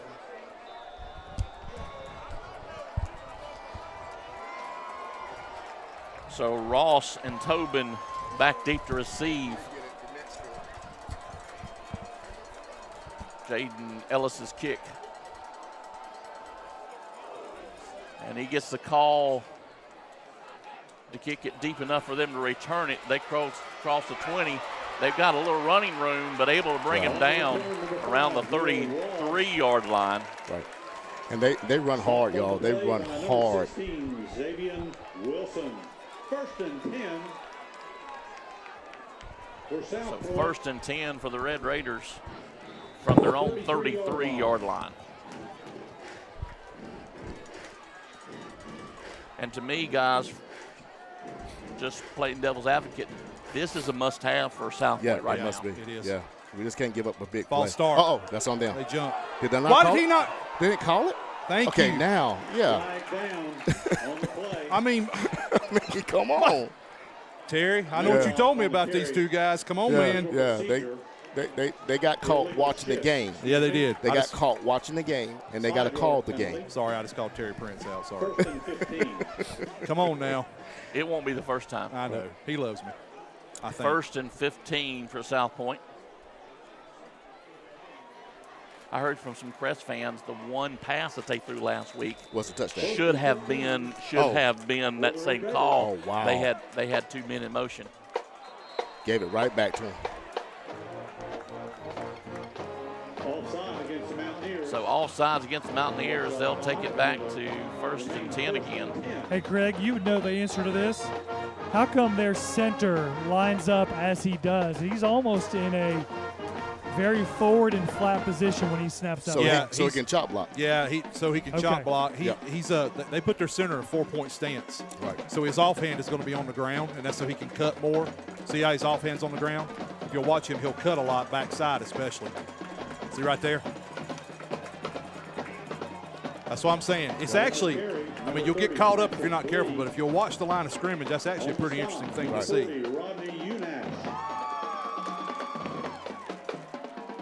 Gain of 4, 2nd down 6.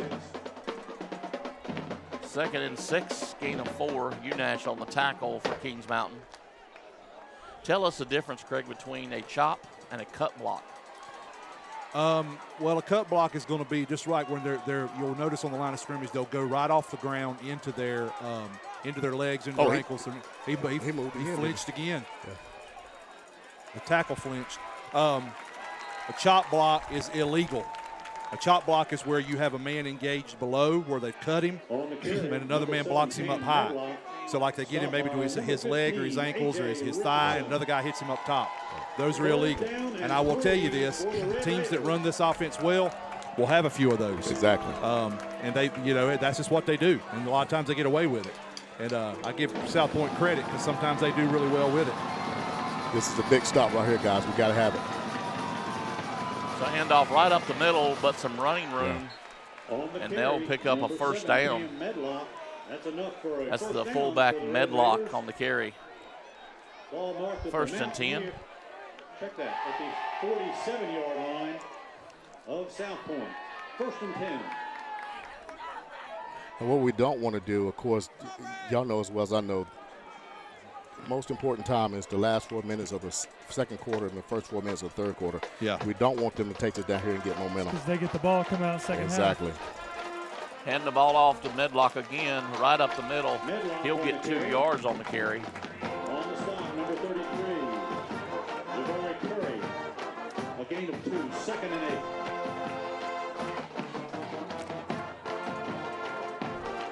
Rotating a couple of our linemen. Lubas coming in to play defensive line along with Isaiah Eskridge. Right. We did that some last year as well. Yeah, we're going to have to because I'm telling you, they're going to be on our legs all night. Exactly. Try to keep our guys fresh. Hand the ball off to Medlock once again, but he gets stopped at the line of scrimmage. He'll get 2 yards, maybe 3 yards off of it. So we got to watch 3rd and 5 for the Red Raiders. The little pass they would do. So we got to be careful with that because it's 3rd and 5, a long 5. And so we have to watch that pass. Again, they may just continue to run it, but I think they got something up their sleeve. But number 35 is split out, so they're probably going to be looking or either 19.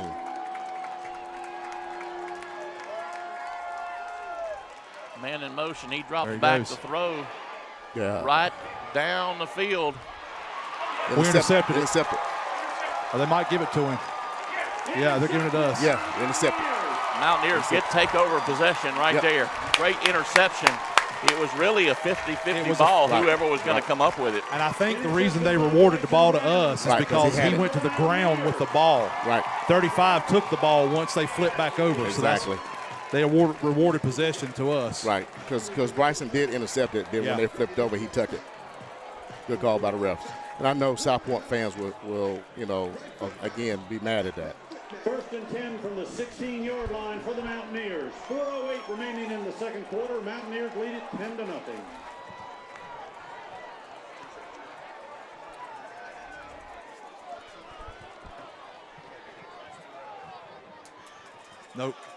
Nope. Nowhere to go. Eddie Jeffries on the carry. Stopped by number 8, Jaquez Rump. A loss on the play. We need at least a couple first downs here. Yeah, we do. So bring up 2nd and 15 for Kings Mountain.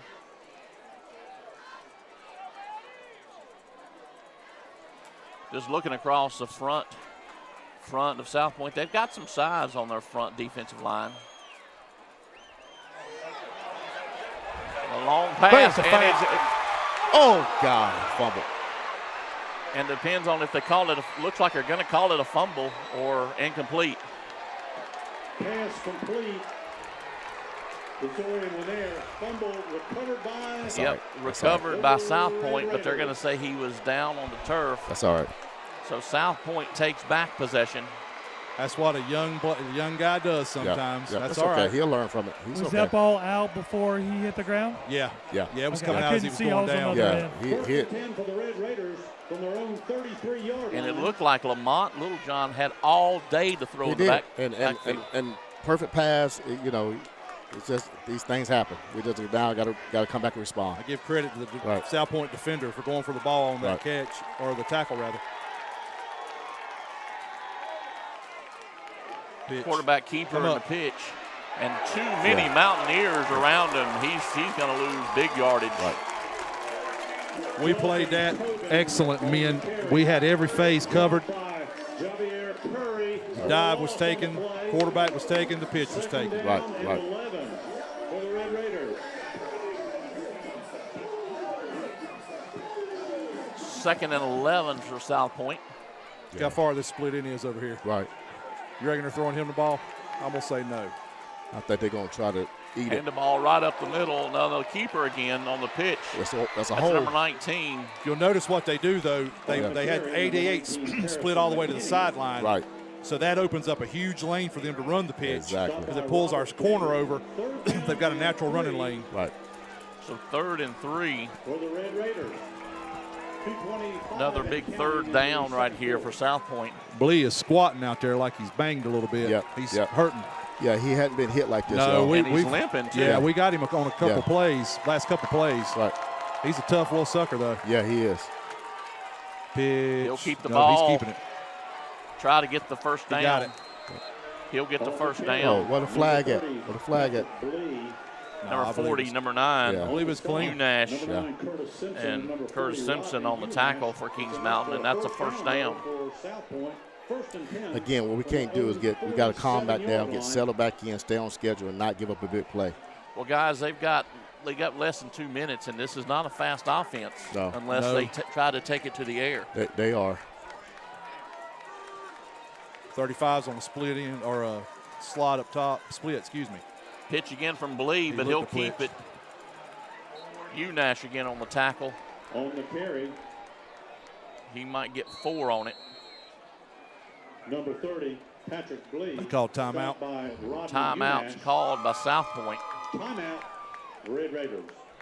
So they'll take a timeout. We will too. We'll be back here for more Mountaineer football right after this. The Mountaineer football broadcast is sponsored by Brinkley Financial Group, Flooring America, Dr. Brad Moffitt and Carolina Chiropractic, Butler's Outdoor Design, The Venue at Turkey Ridge,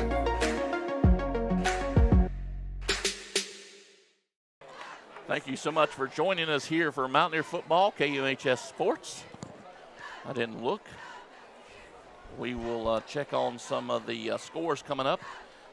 We see some guys giving us shout out from Charlotte Well, and different parts of North Carolina. Good. Watching from Florida. all right.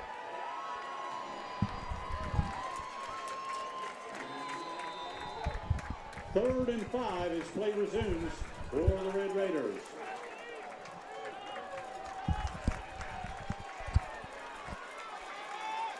.35's down inside at tight end now. He'll release if we're not careful. No, he wasn't. 6-5. Pitch. Come up. Come up. Oh, my God. And a big What hit. a big hit. A big Unash. hit by Unash. And he'll lose maybe a yard. Rodney Unash.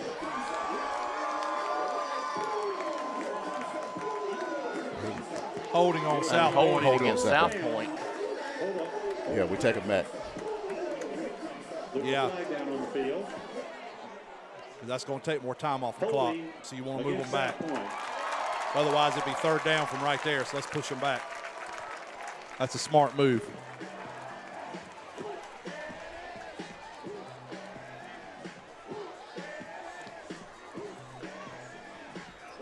2nd and 16 for the Red Raiders. 35's up top. That's their big receiver.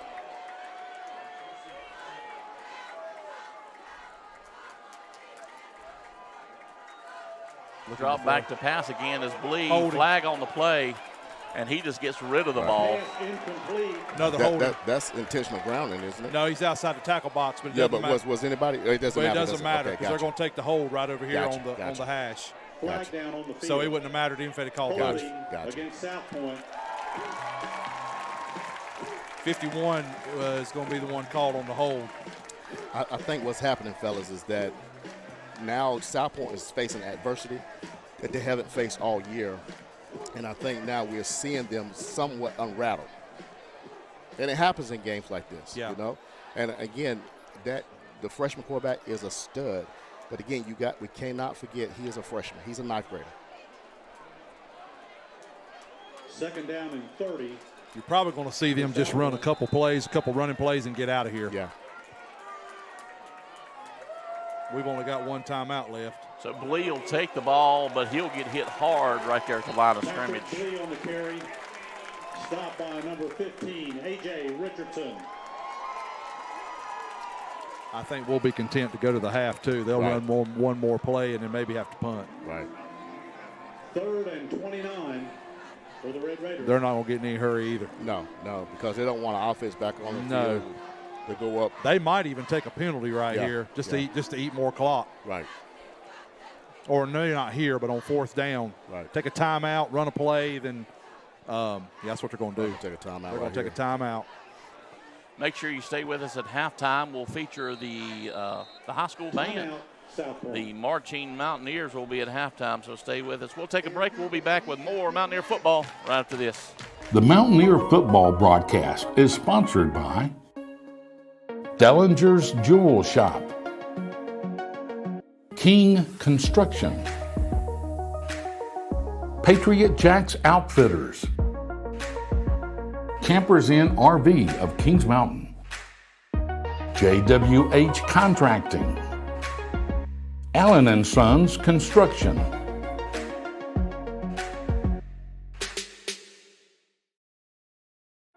The Mountaineer football broadcast is sponsored by Brinkley Financial Group, Flooring America, Dr. Brad Moffitt and Carolina Chiropractic, Butler's Outdoor Design, The Venue at Turkey Ridge,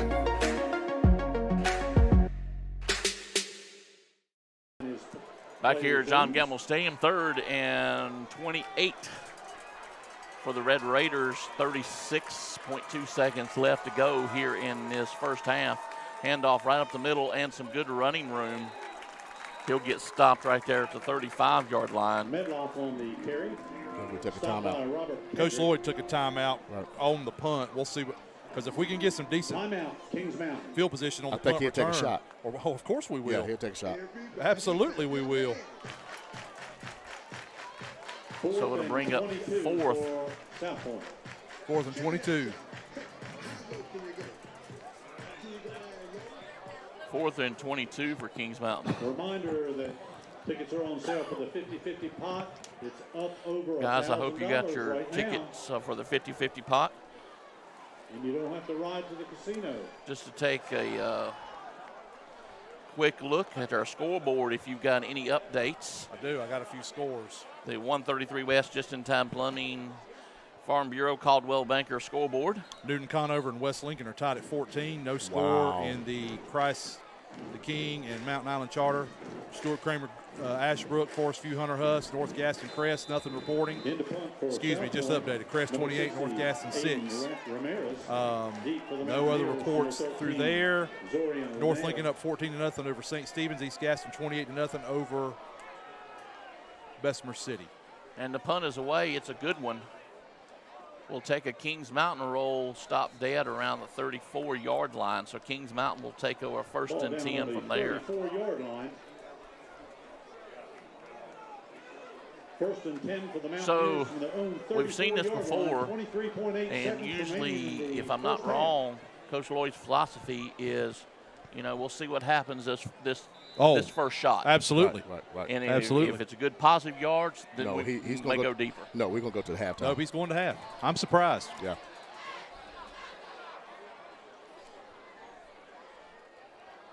So victory formation for Kings Mountain just to run the clock out. no. But no, they fake it. He's on his feet across the 50, across the 40. Timeout. We don't have a timeout. We don't? No. Oh. No, we don't have a Okay, timeout. you got it down. We took 2. Got you. We That's took right. 2 on the. And we're going to clock it. We're going to clock it. That's a great fake. Clock it. And stops the clock. No, we don't have one because we That's had 2. right. We had That's right. 2. Wow. We were going to have a delay of game. Wow. From the 38-yard line. And I'm thinking we'll try to get something to the sideline. Well, I was If we're wondering, not gonna guys, go to why the- does he take the time out if he's Yeah. just going to go run Yeah. the clock Yeah. out? And I was almost just about to say, well, we've made a stop, got them to punt, we're good. And then lo and behold, Coach Lloyd goes into his bag of tricks. They're messed up front. Here we go. Little John back to pass again. Out of Bryson bounds. Brown. Good job. And out of bounds he goes Pass complete to around the Bryson Brown. 22-yard That's line. another Mountaineer. And that's a 1st and 10. Clock stops, 19.9 seconds to go. 1st and 10 from the And we're knocking 23-yard on the line. door of the red zone right here. Well, Coach Lloyd will keep it on this hash. He likes Right. to keep the ball on Right. his own hash, and plus it's farther, obviously, to that sideline. We got to work this sideline. If we can't get in the end zone, get down a little closer and let's kick a field goal. That's probably what he's thinking here. Yep.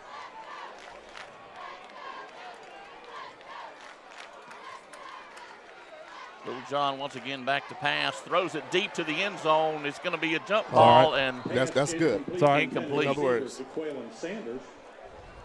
Sanders, the intended receiver. right. If your receiver can't get it, then throw it away. Let's live and play another game. So Well, even if we don't gain anything else here, we're within Jaden's range. we are. And we're going for it right here. Right. He's going ahead and kicking it. We're at a 40-yard field goal. That's well within Jaden's range. Let's see if we can get a good snap and hold and kick. 1 for 1 tonight for Ellis. Out of the hold of Bryson Brown.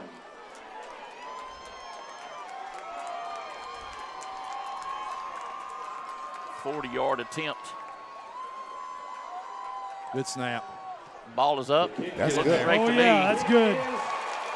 Oh, no. They He say missed no it. good. Wow, he missed it. Wow. Does it count that it looks good from here? Yeah. Unfortunately It not. looked good from where I was. No, it was left. I know, just So South Point will take over possession South Point takes over first with and 10 one from their 20-yard line. 1.7 seconds to go on the clock, and I assume they'll just run this clock out. Or maybe they'll run a fake like we did. Right. I think at this point they should be grateful that they're just down 10-0. Right. And that's the Man. end of the first half. And that's the end of the first half. We'll take a break. We'll be back with the halftime show. Stay with us, KMHS Sports. It's Mountaineer football. We'll be back right after this. The Mountaineer football broadcast is sponsored by Brinkley Financial Group, Flooring America, Dr. Brad Moffitt and Carolina Chiropractic, Butler's Outdoor Design, The Venue at Turkey Ridge,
For your halftime entertainment, the Kings Mountain High School Marching Band.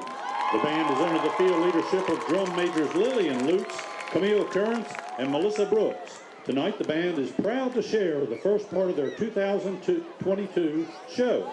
Our performance features music from one of the greatest movies of all time, Back to the Future. We're also happy to share the field tonight with the Kings Mountain Middle School 8th grade band. Ladies and gentlemen, the Kings Mountain High School Marching Mountaineers.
Ladies and gentlemen, please welcome to the field the Kings Mountain Middle School 8th grade band.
Let's have another big round of applause for the Kings Mountain High School Marching Mountaineers and for next year's Marching Mountaineers.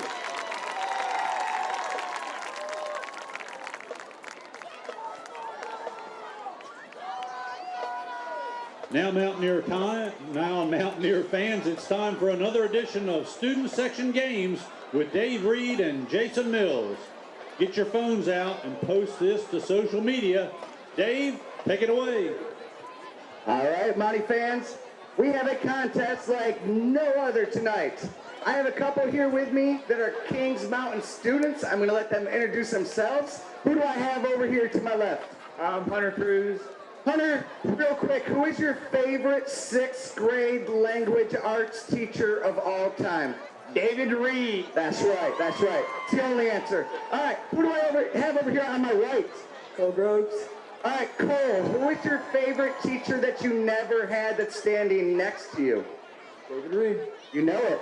All right, so here we go, fans. This is what we got. We have Hunter, we have Cole, and they want to be a Mountie football player today. So they're going to start on the 50. They're going to dress like a Mountie, and the first one to spike the ball in the end zone is our winner. All right, let's hear it for our players. All right, are you ready? 3, 2, 1, go! There we go. They're trying to get their pants on, doing as good as they can. Here we go. Oh, they both went to the shoulder pads. Cole with a slight lead. He's even got the shuffle steps. Hunter can't see, but he's still going. He's spinning. He's getting dizzy. He says, forget the top. There he goes. He's getting back. Cole's done about 25, way too many. He's going to the end zone. His pants are falling down. 3, 2, 1. Touchdown, Cole! Well done, Cole. Pull your pants up, please. All right, here we go. Fans, you know how we end this half. We're going to start over here, and we are going to do the wave, and we are sending it all the way down to the hill. Are you ready? 3, 2, 1.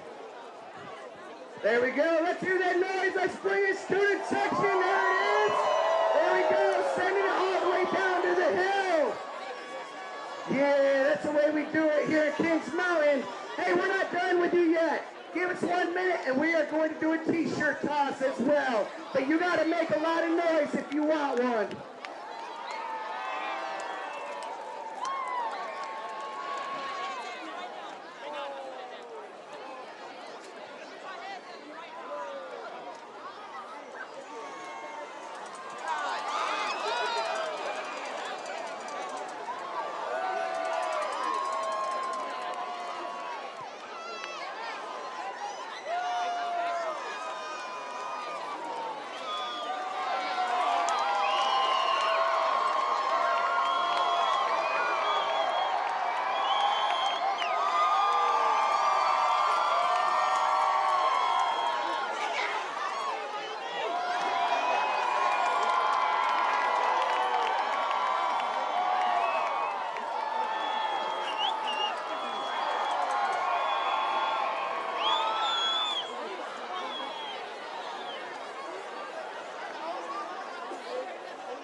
The T-shirts that have been thrown out tonight have been sponsored by Lickety Lou's Sauce. Thank you, Lickety Lou's Sauce.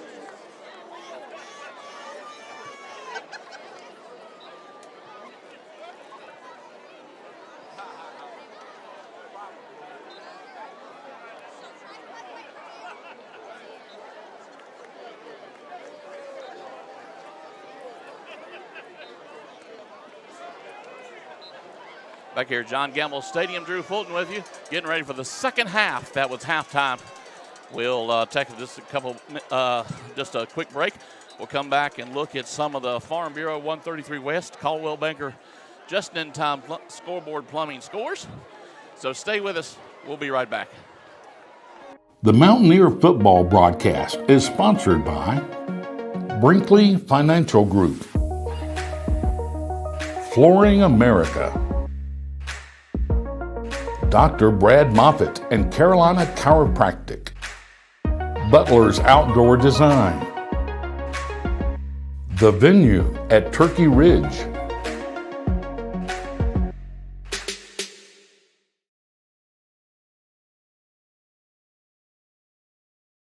Sponsor. I'd like to thank our halftime sponsors back here at the halftime show. Getting ready for the second half of football action. Let's take a quick look at our scoreboard update from the Farm Bureau Caldwell Banker 133 West just-in-time plumbing scoreboard. Craig, what do we got? All right, these are either, some say second quarter, but I'm sure they're at the half. Crest 28-6 over North Gaston. Same score in Lincolnton West Caldwell. No, Lincoln West Caldwell just updated, 28-13 Lincolnton. All tied, North Lincoln St. Stephen's 14 apiece. The Rebels of West Lincoln 21, Newton Conover Red Devils 20 at the half. East Lincoln 34, Fred T. Ford 3 at the half. No score listed for Stuart Kramer and Ashbrook.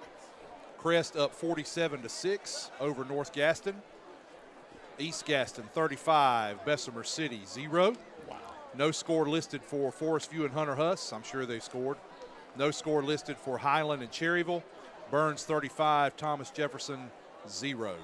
That's our last scoreboard update. Is that one yours or is this one mine? That's yours. I've got water. Sorry. Right. We're talking about our drinks on air. Sorry, Pete. All right, first half, impressions. I think we moved the ball extremely well.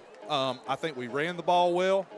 I think once we got our timing, Lamont, you can back me up on this, I think. Once we got our timing down in the passing game, we threw the ball well. Exactly. We are a fumble away from having a big drive here, and that's okay. I mean, it's going to happen. Right. We also played well on special teams. Right. I mean, we had a field goal. We had an extra point, and we just barely missed a 40-yard field goal. So I think we played well. Defense has played tremendously well. And shut them down. The thing about this, guys, is it's 4 quarters. And so, we have to come with the same intensity because I know their coaches over there tell them, hey, it's not over. But, yeah, it could have been 16 to 20 points for us going into halftime. But, again, we got to play these next 2 quarters, and we got to play to win, and I think we will. Well, guys, let's take our last break. We'll be back here with more Mountaineer football and the kickoff of the second half. Stay with us. We'll be right back after this. The Mountaineer football broadcast is sponsored by Dellinger's Jewel Shop, King Construction,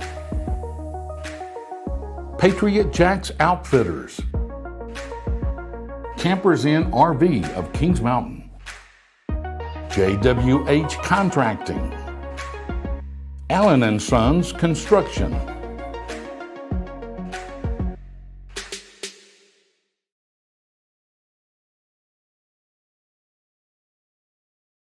Absolutely. I figured as much. On the south end, there are definitely plenty of people shaking Macarena night here at John Gamble Stadium. Is that the theme? So that's the theme. Tonight. It was pink out, but we've changed it to Macarena night. I like that. What y'all don't see right now is Drew is actually doing the Macarena in his headset in the press box. Yes, I am. And doing it very well. He is, I must say. Yeah.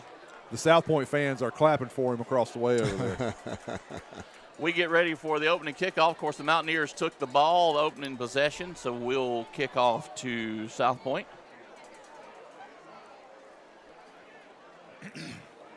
Set to kick it off in the second half. Jaden Ellis will kick it off for the Mountaineers.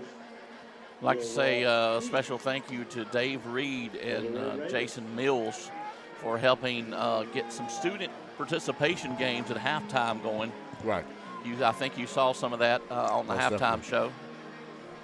And the band did an excellent job as well. They did. The 8th grade band joined them. Yep, I saw that. Before we kick off, I'd like to say hello and a shout out to my mother and father-in-law out in Arkansas, Bill and Diane Byram. Pooch kick, out of bounds. And out of bounds, flag on the play. So will they take it at 35 or they want us to re-kick it? I think they'll take it. Yeah.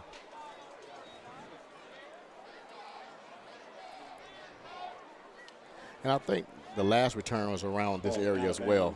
When they returned, it was around about what did we talk about the 30, 35 last time? Yeah, I believe so. Drive 1st and 10 from their own 35-yard line. I think the thing with that, he didn't want to give up any big plays, give them any momentum. They had a good return. They remember did. off of our They did. touchdown kickoff return. So that's what Coach Lloyd's probably thinking. Dive. Hand the ball off right up the middle. A little bit of running room. That's Medlock. Right. Up to the 45. Remember their first run, don't mean to cut you off, Drew, but their first run was that same like dive. And I think he got about 20 yards, 15 yards on that first one. Guys, now let me ask you this as a coach standpoint. You know, running the Redbone offense like they do, what kind of changes can you make at halftime? I mean, you do what you do. You keep doing what you're doing. And they believe in what they do. Right. So even though they don't, great play. Good play. Great play by Antonio.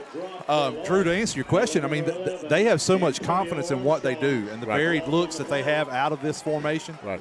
They're not going to stop what they do. They feel like they're going to have success. Right. And as Lamont said, what they're telling them at halftime, they're in this game. They're in this game. I mean, they're definitely in this game. Guys, we ain't play our best game. Right. We're in this game, and so that was the coach's speech. South Point's a great team, so they're not going to back down right here. Right. Dive. Oh, good good play. hit. Good hit. That is A.J. Richardson. That's a man. Wow. And he's going to be short. Right. They're going by for maybe it. a yard. Yeah. They trust their quarterback or their fullback right here, man. Right. I'm telling you. I mean, they have to get something going. They're not punting this ball. No. Quick dive, probably. Right. So 4th and 1 on our side of the field. They'll go for Told it. you. Hand the ball right up the middle. He I got think it. we pulled him. Initially with the hit, I think we would have had him stop dead. Yeah. Second effort, got it. Good run. Stopped by Javari Curry. So let me ask you this. Kings Mountain only up by 2 scores. We talked about at the beginning of the game, what we do for South Point is to make them do what they don't want to do. Right. When do we see them do that? I think another score. Yeah. If we go up 3 scores, then they have to do something different. Right up the middle. Right. On the carry, Cam Medlock. I've noticed I'm sorry, Drew. I've noticed when he reverses out, look, you'll watch the quarterback sometimes, instead of opening to the side they run the dive to, Right. he'll reverse out and run the dive the other way. He still runs the same play. They're still running the triple option. Right. But that reverse out move where he goes to the other side is giving him just a little more time, and they've had some success with that. Right.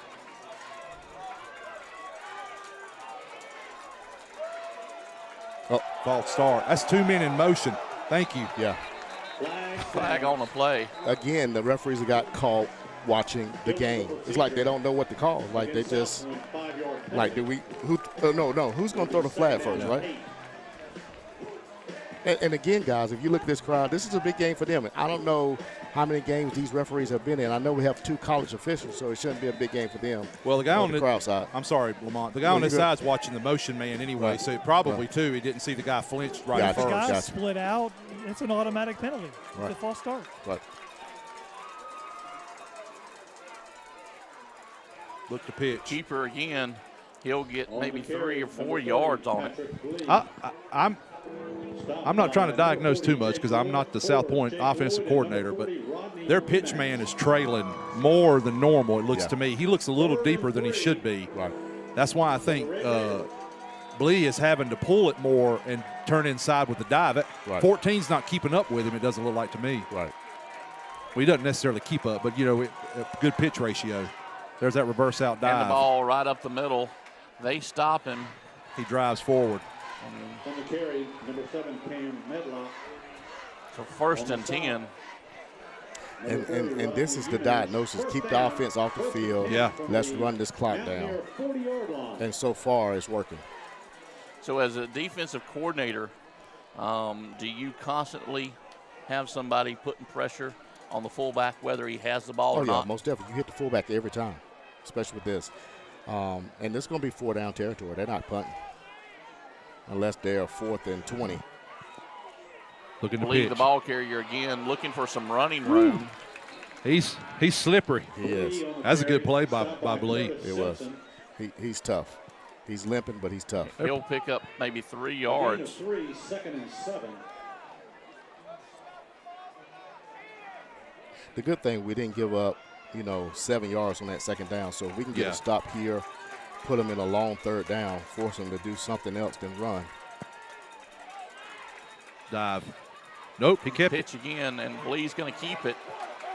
And the Mountaineers will bring him hitting. down right before the 1st down. he faked me out. Yeah, but it is though they are looking at him, just hitting. Yeah. Yeah. So that's don't want to get. You got to go ahead and hit him, Yeah. even if he doesn't pitch it, because if you don't, Gotta that's what hit they're him. going to do. That's right. You got to hit him every time. It's another 3rd down, 3rd and short.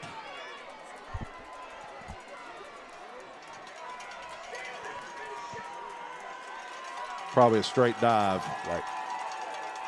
Yep. And it is handoff to Medlock. He'll They're go right across for a 1st down. Having some success with that reverse out. Wanted to go back to the penalty, the motion penalty with 2 men in motion. Right. We have to remember, too, that it's a live ball foul. So that's why when the guy's in motion, they're not going to call it. They're going to wait till the other guy moves because it's a live ball. Right. So it's happened in the first half, too. As that other guy's moving, then we look for the motion. Right. And then that's when it looks like it's a little late.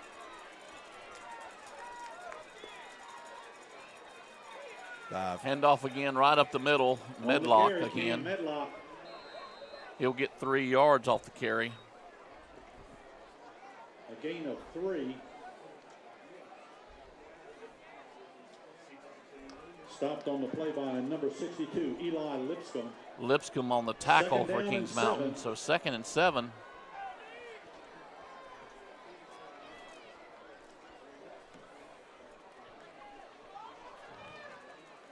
I'm surprised I've not seen them run the toss any tonight. Right.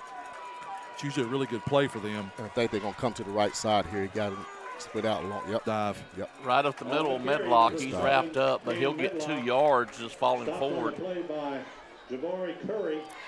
Yeah, what they're doing, they're doing math here. We can get 2 to 3 yards, 4 downs. That's 10 yards, And they've already eaten up over half the quarter. They have.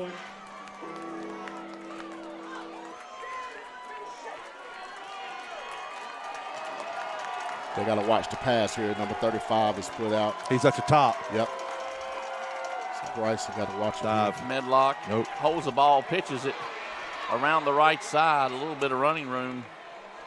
On the carry, number got 19, Harrison McKinney. McKinney Stopped by number 40, Rodney Unash. It's enough for another 1st down.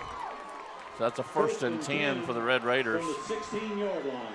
And they finally get into the red zone first time tonight. Yeah.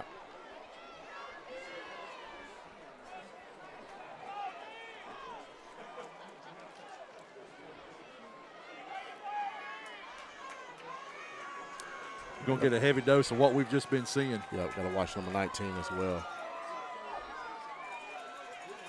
Quarterback will keep it again right up the middle. On the carry, He'll get almost Patrick down to the Lee, 10-yard line.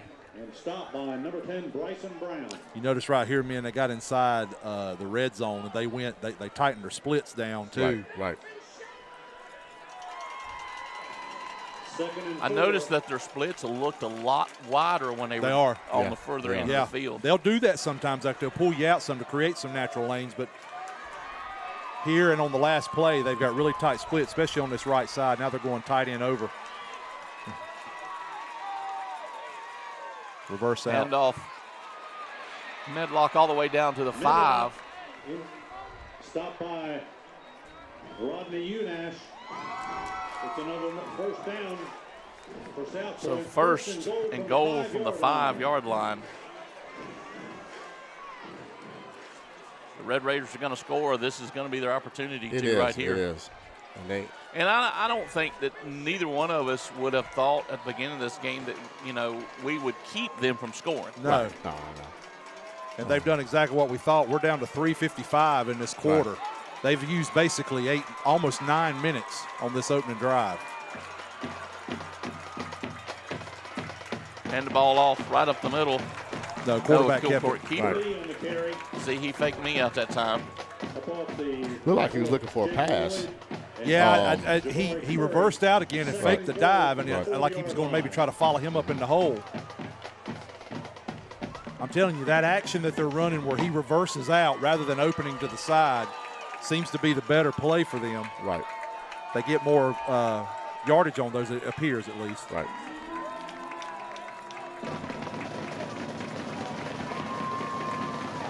And the ball off the Medlock up the middle. I'm surprised he jumped. Might get one. Yeah. Stay on your feet, young man. I'm gonna be honest, Lamont. I don't think he could. Oh, okay. I think because where they cut us, you saw where got you. Antonio was getting up off the ground. Got you. They cut Antonio. He was laying in. I think he had to jump. Okay, got you. Which helped us. It did. The thing we always would tell our defensive linemen is if they're going to cut you, make a pile. Right. Make it where they can't get in through the running lane right there. Make him pull it.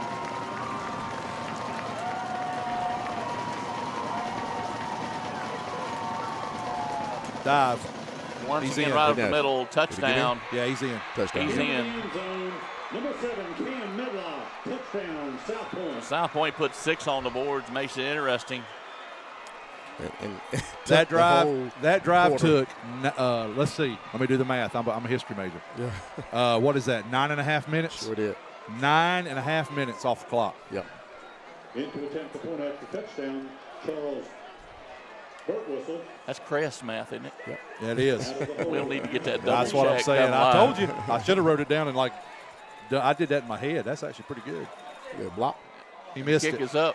He missed it. And he Wide missed it. right. So still a 1-point, score game. We'll take a break. We'll be back here with more Mountaineer football. Stay with us. We'll be right back after this. The Mountaineer football broadcast is sponsored by Brinkley Financial Group, Flooring America, Dr. Brad Moffitt and Carolina Chiropractic, Butler's Outdoor Design, The Venue at Turkey Ridge,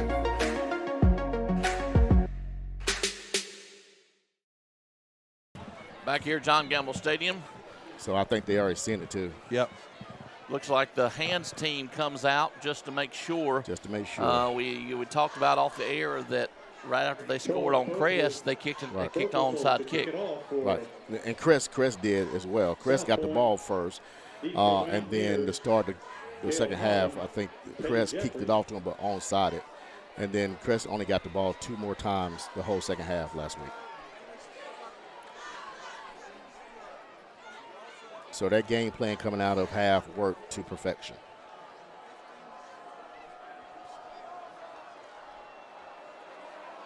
They choose to kick it deep, and it's not going to be returnable in the end zone. 1st and 10, the Mountaineers will have it from the 20-yard line. That offensive execution by the Red Raiders right there is exactly what they're known for. Right.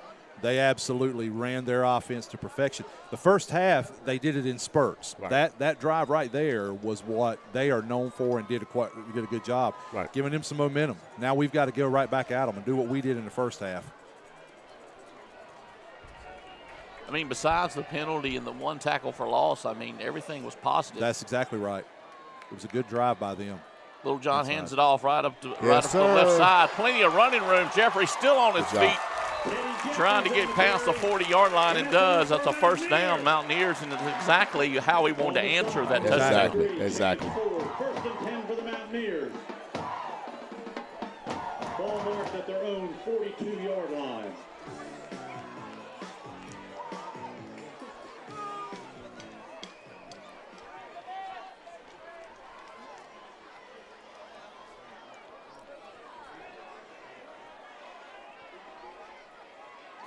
Mountaineers with 2 backs in the backfield.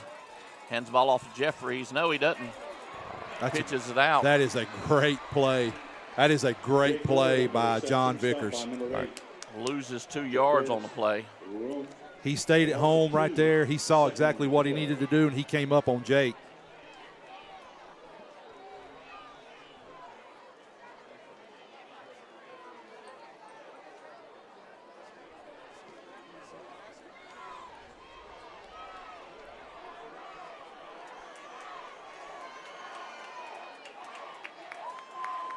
Little John back to pass again, wide open. Good job. Trying to get it to the 50. On the reception, number 13, Lanier on the stop, number 8, Jaquez Rumpf. brings up a 3rd and short. 3rd and 3 for the Mountaineers. We need this first down. Right.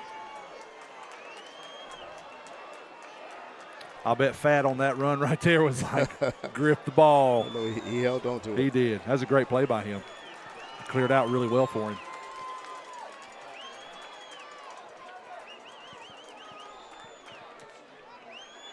Little John checking his signals with the sidelines. No, Coach Lloyd's trying to. We don't have enough people on the line. There we go.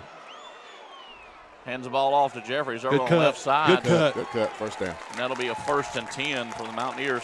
No, we didn't have enough men on the line of scrimmage. Our Zay up top.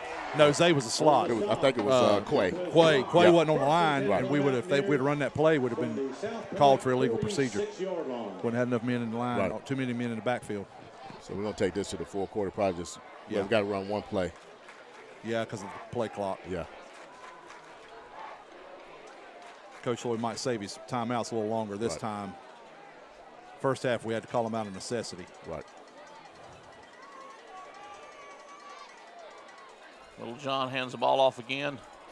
Not a lot of running room up the middle that time. Back to the line of scrimmage, and that'll take us to the end And that is the final play of the 3rd quarter. of the At 3rd end of quarter. 3 quarters, We'll take a Kings quick break. Mountain 10, South Point We'll be 6. back with more Mountaineer football. Stay with us. We'll be right back after this. The Mountaineer football broadcast is sponsored by Dellinger's Jewel Shop, King Construction, Patriot Jacks Outfitters, Campers Inn RV of Kings Mountain, JWH Contracting, Allen & Sons Construction.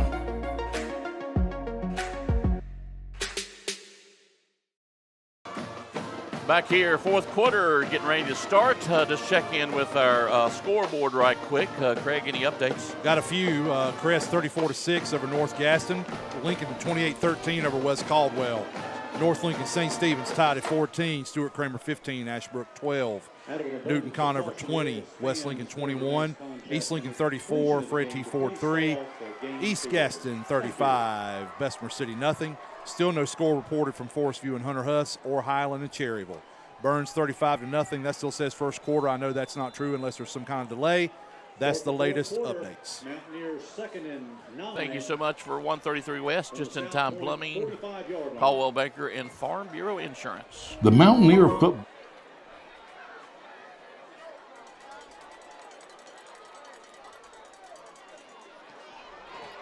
Pass complete. Wow. First down. And that should be No, he's enough. short. He's No, going to he's mark him he's short a yard. Okay. Jaquez Rumpf. So 3rd and 1. 3rd and 1 for the Mountaineers. That's a good spot. It was.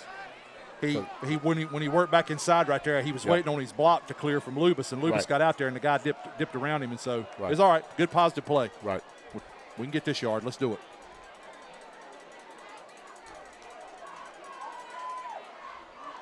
Little John hands the ball off the left side, but he runs into his own blocker. Still on his feet, though. Tries to make something out of nothing, but he's going to lose 3 yards on the play. That got blown absolutely up front. Right, it did. Well, they came on a blitz. 4th down and 4.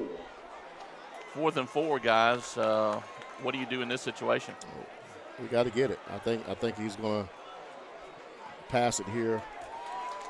And we just got to secure it or either give it to Caleb. It's a big play in this game. So back to pass. Little John has a man open downfield. Yes, He sir. got it. Touchdown. Touchdown, sir. Mountaineers. Great call. That's cute. Good throw by Lamont. Good blocking up front. Great touchdown by Zay. If y'all saw right there, Zay went right down the That was hash. huge. That was huge. Just in front of his man, outran the coverage. That was Great huge. ball, dropped it in. Good catch by Zay. Good throw by Lamont. Great Yes, sir. blocking up front. Yes, sir. Touchdown was huge. Mountaineers. That was huge. That was huge. The kick is up, and the kick is good. So the Mountaineers will go up 17-6. Two That scores was ahead huge. of the Red Raiders. We'll take a break. That was We'll be huge. back with more Mountaineer football after this. Stay with us. The Mountaineer football broadcast is sponsored by Brinkley Financial Group, Flooring America, Dr. Brad Moffitt and Carolina Chiropractic, Butler's Outdoor Design, The Venue at Turkey Ridge,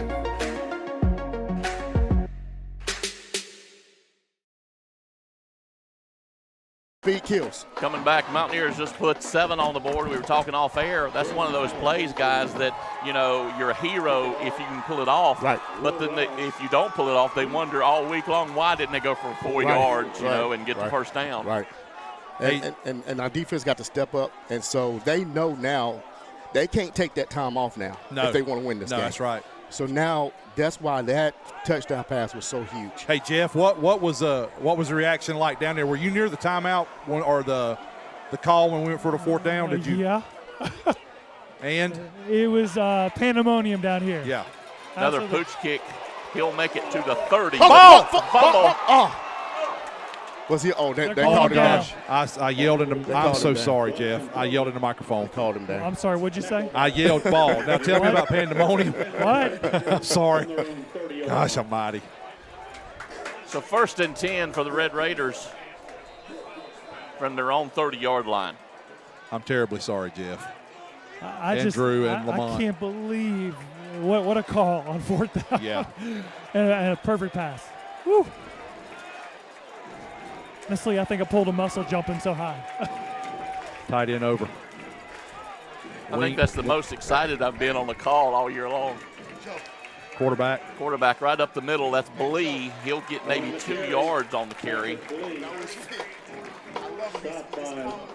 Still pay attention, folks at home. Watch that offensive line and what they're still trying to do. They're still trying to get into our legs and open up stuff. That might be boring to some people, but it fascinates me. I like to watch that. For 2nd and 8.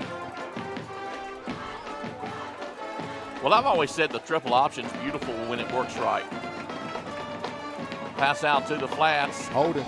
He'll try to get some yardage. He might get back to the line of scrimmage, and that's it. Pass complete to number 11, Aaron Chambers. So a quick 3rd down. Quick 3rd down. But listen, 3rd down doesn't bother them. 3rd down does not bother them at all. They will run their offense. Really surprised at that pass play right there, but let's see what happens. Let's find 35. He got away from us earlier in the 1st half. Well, they've passed 100% more in this game than they did against Crest. Yeah. But then again, they've had to so far. Yeah, they have to pass here and watch one Splits are tight. One of those wing backs come out too. Yeah. Ball. Ball's on the ground. He was down. He put his knee down. Yeah. He was down. Now he's pulling out too quick. He is, again, this is adversity. Yeah. Now, That's okay. Are they going to go? Yeah. No. I know they want to go this far. No. They're punting this ball. Yeah. It's 4th and 9 8. And Now- one of your favorites back to receive is Fat. Yep. And I say let's put it away, Let's run that clock. When we have to pass, we pass, but let's put this thing away. Well, now. I can promise you right now, Coach Lloyd, when he gets the ball back right here, he is Yeah. going to be methodical. There Hey, is no my way thing- he's trying my- to score quick. No, my thing is this. Put that heavy out there if he needs to, or continue to run Teddy. Yeah, he's going to run the ball for Yeah. sure. I mean, it's Good, Okay, let it good, go, good let it go. punt. Good punt. Fat gets the ball. protect the ball. 25-yard Protect the line. ball. Dances around to the Good 30, job. but he's not going to go further Good than job. that. Good job. No, I think he learned his lesson at first. Yes, he did. He did. But Coach Lloyd, he'll throw if he has to. No, but he's not it's 8 going to. minutes. Yeah. Let's take as much time off the clock. Yeah. And let's get out here with a win. Check your numbers. 726. Say hello to Greg Shore. You know his voice. He calls your phone all the time. Legend. I just call Greg Schull a legend. He is a legend. Not as big as legend as John Bunn. John Bunn and the Bundens are listening. He's a man among boys, John Bunn. John Bunn is the greatest. Love you, man. Got the greatest bald head in North Carolina. Oh, my gosh. I'm laughing. Wonderful. Am I lying, Little Jeff? John hands the ball off left side, across the 30, 35, almost up to the 40-yard line. Hold that ball, Caleb. Hold that ball. Yeah, I'm with you, Coach Lloyd. Why is that not a penalty? Exactly. He slammed him when he was out of bounds. Play was over. The play was over. They're out of bounds. Exactly. A gain of 9. So 9-yard gain, second and 1.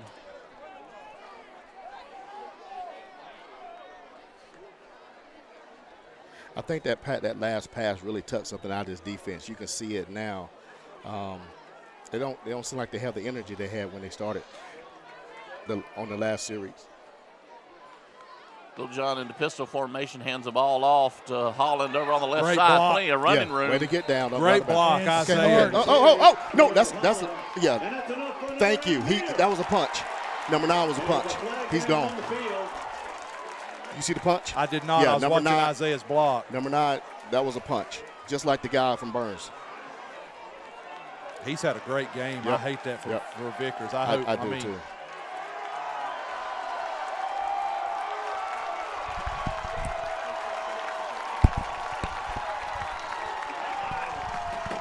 Mountaineers trying to get the crowd up on their feet, and they do. Officials still sorting it out. Here's the call. Dead ball, unsportsmanlike. Unsportsmanlike conduct against the Red Raiders. So that'll be 15.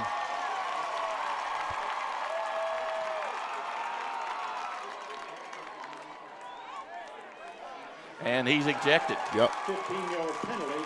Or at least disqualified. I don't want to say ejected. I know there's a difference. All right, so I got a clarification on that. Now, for a punch, I mean, like a fight, or a punch, it can be an ejection. It's up to the white hat on a targeting call. He calls it, and then they can appeal it to the state. I think I got that right. I still might be wrong. Never mind. Forget what I say. Let's focus on the game. It was a long time ago, and Coach Lloyd had me straightened out, and I think I'm sure Terry Prince will straighten you out one way or well, another. no, Terry and I both got confused. I was texting Terry a long time ago when that was happening, and then Coach Lloyd talked to me. We're good.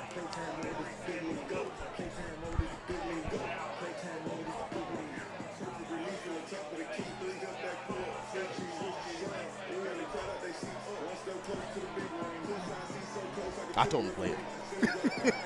they got to get crunked out. This is the big time right here. I told him to play it. This is the time right here. Well, and I want to say, too, I'm with you, but what we've got to do, we got to maintain composure. We do. We got to. Because they've got enough athletes. We fumble, they scoop and score. There's anything that can happen. That's what Coach Lloyd, I know, is telling his guys. Right. Keep your cool. Motions in check. Play your game. Let's finish this. But we're all excited. Don't get me wrong. Most definitely. 1st and 10 for Kings Mountain. And we just got to know we got to play to win, not to lose. Just keep the pedal to the metal. Coach Lloyd's wanting them to rewind the clock. Right. Because it was not a dead ball. It was a dead ball foul, but we tackled in bounds. We should be running the clock. Handing the ball off to Holland over on the left side. A little bit of running room. He makes the corner, 30-yard line, and he'll go out of bounds at the 25. Holland on the carry.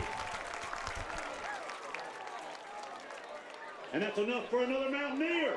So that's a first down. The Mountaineers have proven throughout this game that they can beat you to the corners. Yes. 1st and 10 from the 26-yard line. So 1st and 10.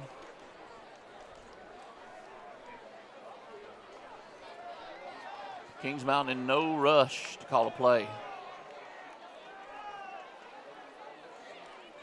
Teddy Jeffries over on the right side. He's got room on the corners. He'll get down to around the 20-yard line. And, guys, we talked about that Redbone all night. Kings Mountain got a running game, too. Yep, they do. I'm going to tell you something, and I could be wrong on this. Hold up. What's going on with Teddy? Is it cramps? Injured Mountaineer. Teddy's down. Is it cramps? I don't know. A gain of 6. It'll be 2nd down and 4 when play resumes. It was a hard tackle.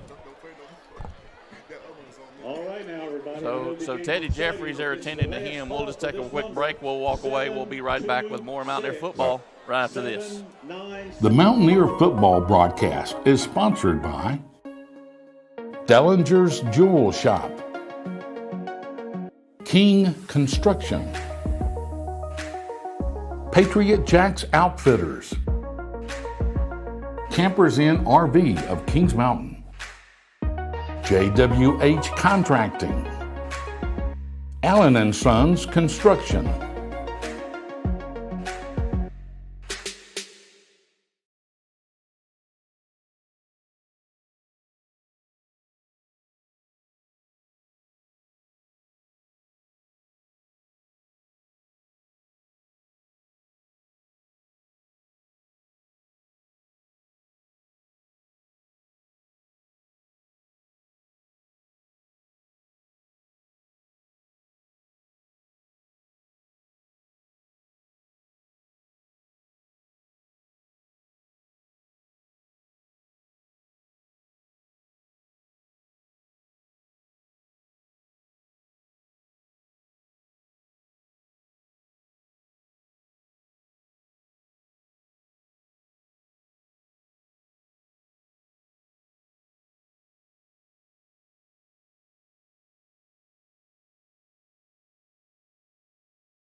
Third and 3. We didn't have audio right there. What I said is that kid got hit so hard, I think you might have saw. Timeout, Mountaineers. Might be seeing unicorns Yeah, now. exactly. There you go, John Bunn. So they'll take a timeout. We will too. We'll be right back with more Mountaineer football right after this. The Mountaineer football broadcast is sponsored by Dellinger's Jewel Shop, King Construction,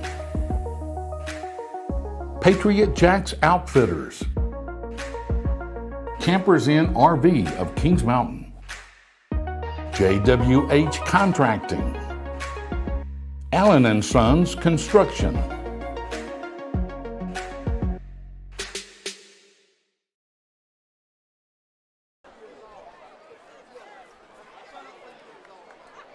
So third and 3. Mountaineers with the ball. 7:28 on the clock. Mountaineers still trying to keep the ball move, keep the clock moving. Come for the heavy package. 3rd and 3 for the Mountaineers. Yep. There they go. Got him. Yep, got him. That's the same thing we did last year.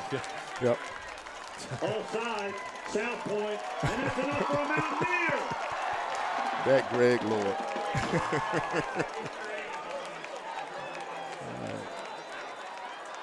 First time we've seen it this year. It He's been is. waiting in his back pocket for You know, it we till this end. started doing it at Burns last year, and I think we did it several times in other places. But this is the first time we have seen. Was that it the this year. Burns game last year? At That Burns Burns. couldn't. They didn't know what to do. We did it 3 or 4 times in a row, and they had no idea what to do. Yeah, we got 15 yards out of that. Hand the ball off right Great up the cut. middle. That's a great all cut. the way across the 10 down to the He's still 8-yard going. line. Now, you remember last year, Robert Kendrick had a excellent game in this game at South Point. Yeah. They couldn't stop He him. carried us. Stop by number He made a 33, tremendous Chance cut Cooper. inside right there. And they got to be defeating because you see, okay, well, they one of their top running backs went out, and then who's this number 0 that comes in? You know, that's defeating. And then we ain't seen Michael yet. Michael can come in. No. Well, we're using Mike on defense Exactly. tonight exclusively. Exactly. Stop that run for the Redbone.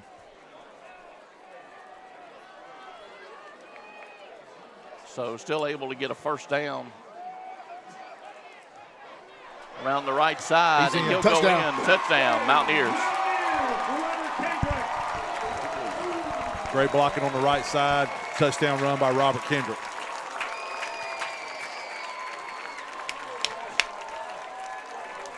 So did that put the nail in the coffin? Yeah, because they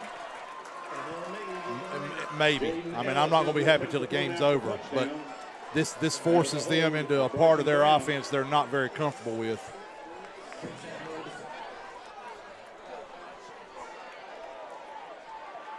The kick is up. The kick is good.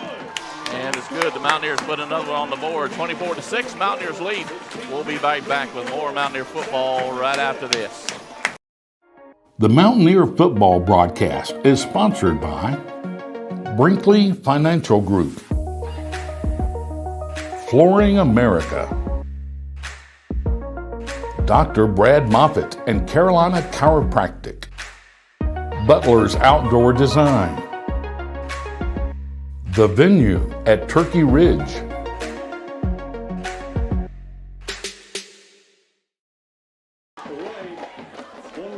Mountaineers lead 24-6 here. Red Raiders trail Kings Mountain. They keep looking for a winner for the half and We'll half. take it. I don't know. That's You what know, I'm could we saying. donate that back to the pot? I don't know. Jay's words, we're having a hard time giving this money away. Right. I'll take it. You mentioned that it looks like there's a lot of people on the Red Raiders side that are filing out, headed towards the fairgrounds. Right. Jay Nellis ready to kick. Now, I know Coach Wilson does not want to give up a touchdown. And another little pooch kick across the 20, 30-yard line, still on his feet, almost to the 40. So, again, we still need the intensity up on defense and get this ball back and down and then get out here with a win. Well, they're definitely going to try to throw it, I would assume. Most definitely, most definitely. Jake Lloyd on the tackle. First and 10 for South Point from the 37-yard line. So we'll see what South Point decides to do, whether they come out of their comfort zone and try to do something different. Yeah.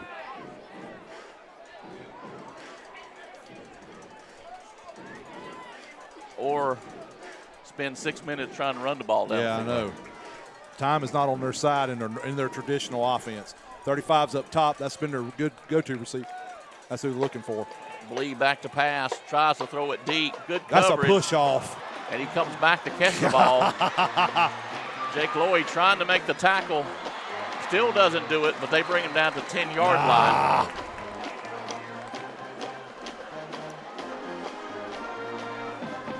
So big pass play. Yeah. Whether it was a penalty should have been called or not. I don't know. Right. Maybe I said it. First and goal from the 10. I mean, that happened the last play too.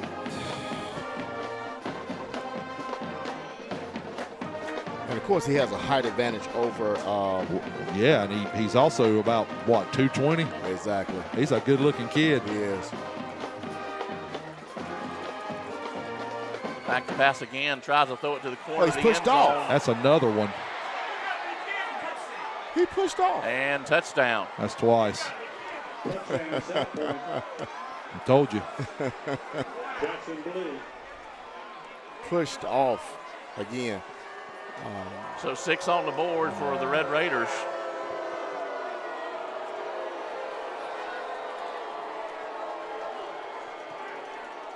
And they haven't been able to stop the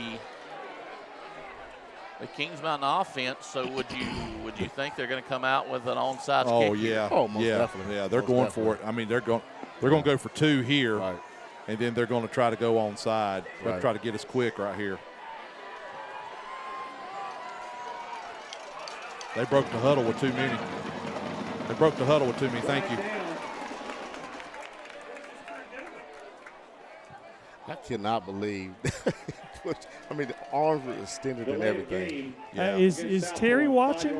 Oh my God. I would Yeah, love Terry- to. I would love to get. Terry- to me, the second one was way obvious. Oh my God. Yeah, right there. I don't know how you do. And I'm way across the field. Right. Well, I know Terry's watching. I know he heard us. I know he heard all of us say push off. I want to know. He didn't respond.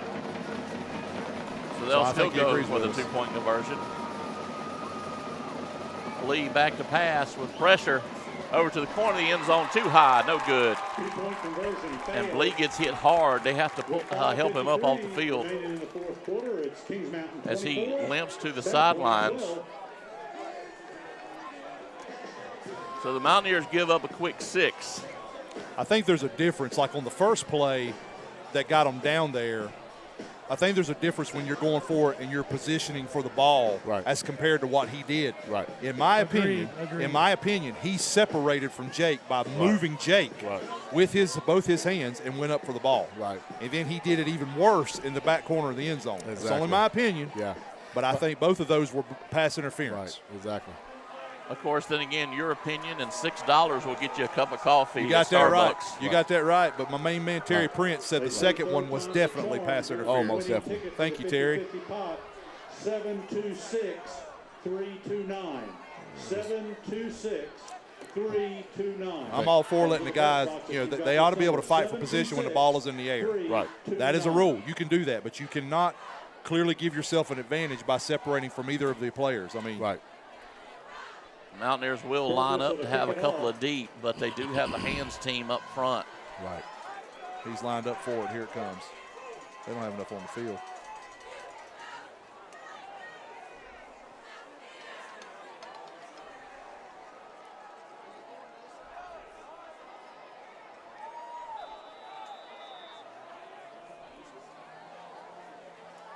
They didn't go far enough.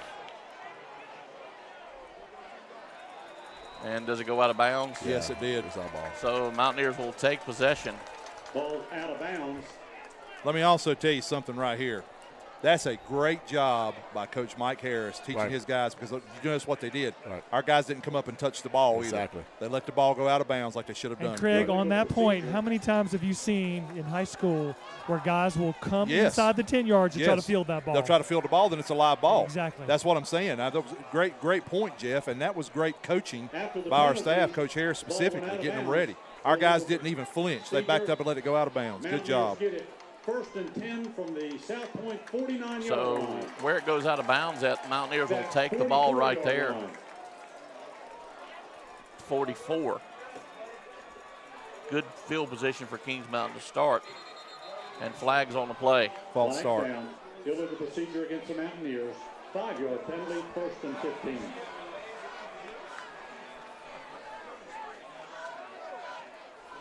So we give them 5 yards back. Still first down. Under 6 minutes to go. Right.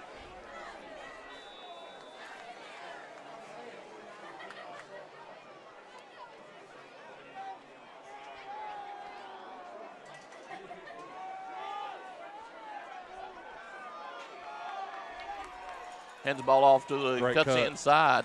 Great cut. Some good running room. Picks up maybe 4 yards on the carry. On the stop, number 33, Chance Ford. Second down and 12 for the Mountaineers.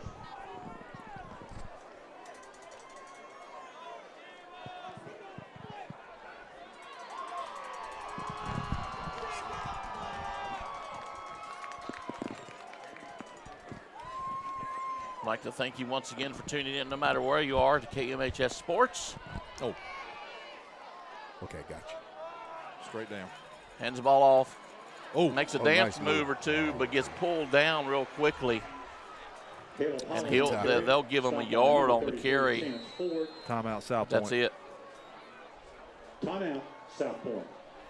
So South Point will take their first timeout. So 3rd and 11.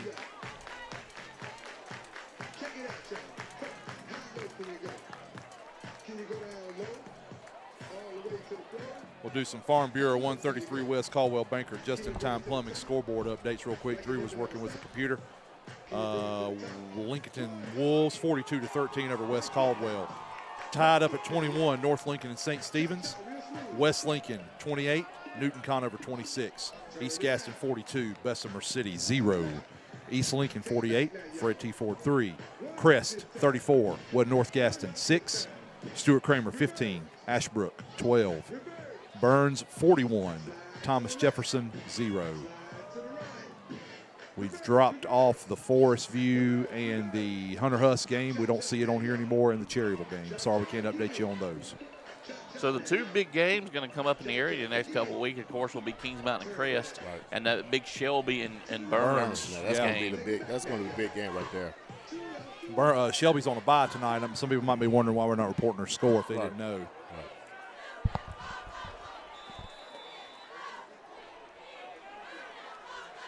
So 3rd and 11, the Mountaineers trying to keep the ball moving and keep time rolling out the clock. And I would guess we would see Little John go back to the air right here. Quick pass out. That's a great call. Number 6 across the 30. Great the block. 20, the 10. They're going to stop him at Yes, the sir. 5-yard line. I'm going to tell you. Great play. Gosh almighty. Great call. Great throw. Great catch. And I'm going to tell you something. That was set up. You're going to go back and watch this when you guys watch it on replay with Michael Lubis and Dalton Smith both having great blocks down the field. Right. Great job, young men. So 1st and goal from the 5.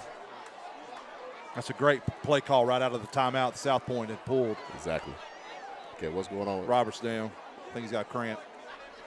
Is that Quay? No, it's Robert, I believe, Robert Kendrick. Okay. He's holding his calf. Yeah, that's just a cramp down on the field. No, that's Quay. That's number 6. That is number 6. Okay, I'm sorry. It was wrinkled on the front. Right.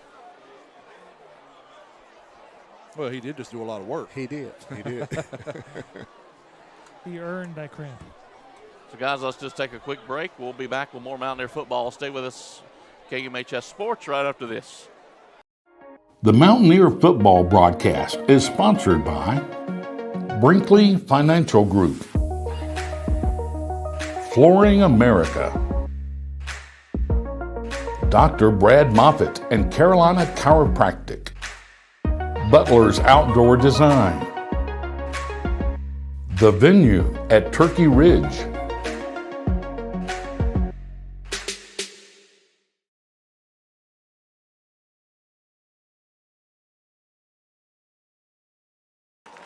Yeah. He walks off the field on his own power. Just looks like a cramp. So that young gentleman should be back. 1st and goal from the 5 with a score here for the Mountaineers. You know, I don't necessarily say that the score at the end of this game will reflect how close this game had been. Right. And it was nick and tuck, you know, even though it was 10-0 at halftime, it was still nip and tuck. Well, South Point answers it and comes right back out and scores. Robert Kendrick on Great play by Will Ross, the linebacker.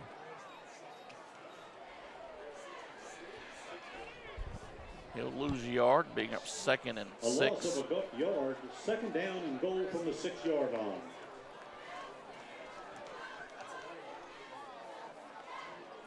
Clock continues to run.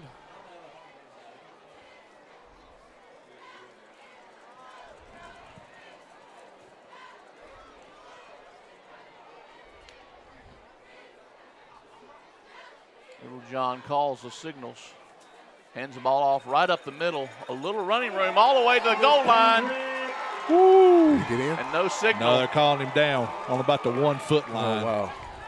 That man was running like Frodo running to return the ring. He was short. How long have you been waiting on that one? I've been waiting on that in a long time. I'm holding it on my phone. I'm ready.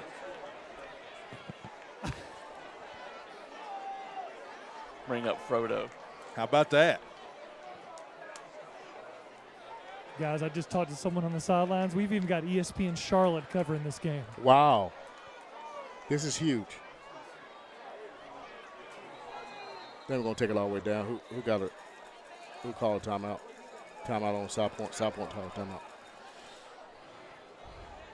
So the Red Raiders are called timeout. We will too. We'll be back with more Mountaineer football right after this. Don't go anywhere.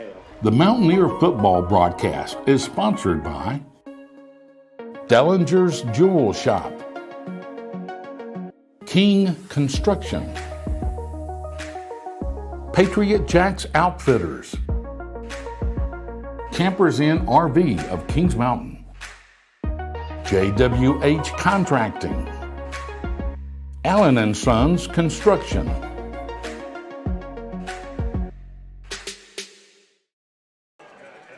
Back here, John Gamble, that was actually an official timeout, so no timeout recorded. So we're going to take it all the way down, call timeout.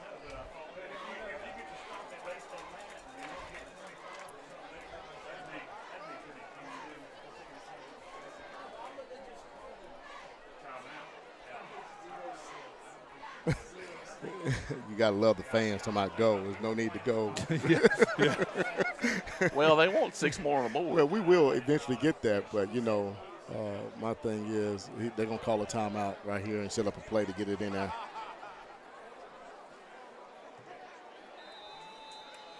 Kings Mountain will call a timeout. They'll run as much clock off, much time off the clock as possible. Just checking any updates on any of the scores for the scoreboard. So just reset. Looking back, there are, well, Thomas Jefferson scored. It's now 41-6 Burns. No change in the other scores. Stuart Kramer still 15-12 over Ashbrook. Crest 34-6 over North Gaston. East Lincoln 48-3 over Ford. North Lincoln and St. Stephen's tied at 21. Lincolnton 42-13 over West Caldwell. East Gaston Warriors 42-0 over Bessemer City. West Lincoln 28. Newton Conover 26. That's the latest updates. Thank you. Yes, sir. For 133 West, just in time. Plumbing, Farm Bureau Insurance, Caldwell Banker for sponsoring our scoreboard this year.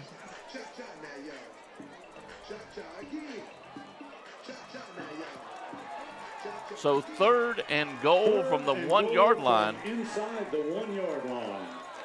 Minute 57 left on the clock.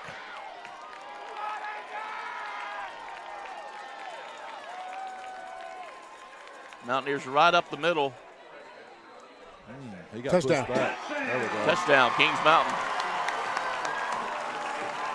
A.J. Richardson on the carry. Jaden Ellis into attempt. So guys, turkey legs at the fair tomorrow on me. There you go. All right. We'll all take right. it. We'll take that. Not really. That means They're like $15 a was piece. gonna say, Not really. That's what I heard. I heard You can keep a turkey leg. I want the fried The Oreos. kick is up and the kick is good. and that means also I'd have to go to the fairgrounds, so I'm okay. Right. I try to avoid that place. Well, we'll be there tomorrow. My daughter's dancing. So Well, that's why you got to go. we got to go. Because of that, I'd go to get the food. The only thing, my biggest weakness by going to the fair is I have to get country ham and cheese biscuit. Yes. Do you know somebody Sunday at the church breakfast, putting a little plug in for FBC's church-wide breakfast, somebody talked about the country ham biscuits with cheese at the fair. Where do you get them? Well, a lot of people go down the Shriners. That's and what get I them. thought, yeah. I several places. Yeah. Mitchum's, you several go. places there at the fairgrounds. Shout out to Mitchum's Kitchen. I used to work with them, work with Robin, and used to eat there quite a bit when I worked at West Lincoln. Will Ross deep for the Red Raiders.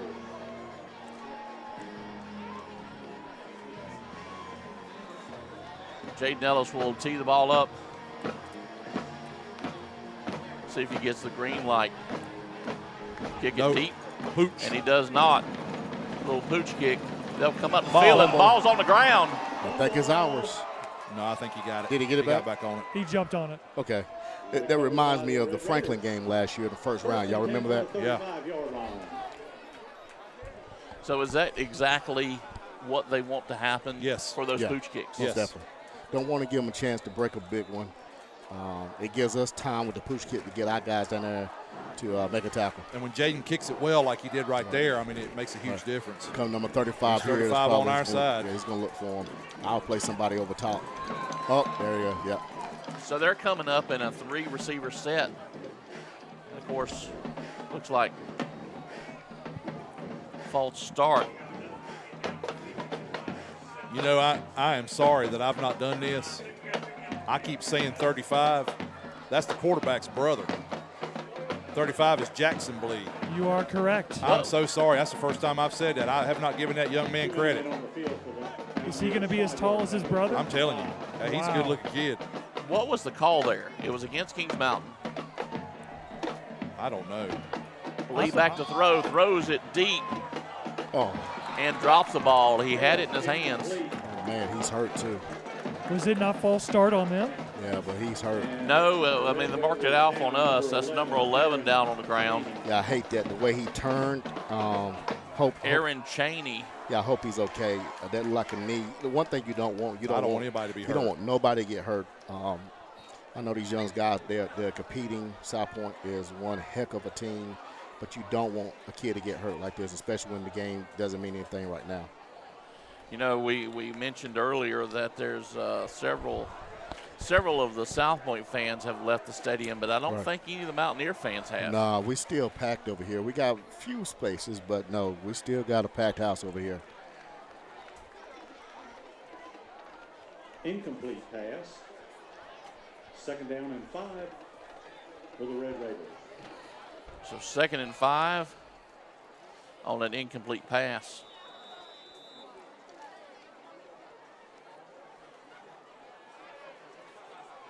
.144 left to go here in this ball game.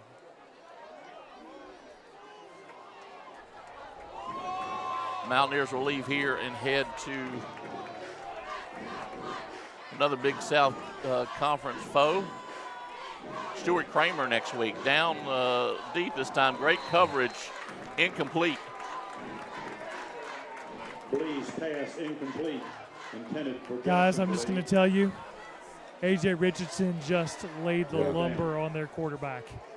And now we got, I think, Rob is down. That's Robert Kendrick down. Yeah. And it looks like it may be a cramp as well. Yeah.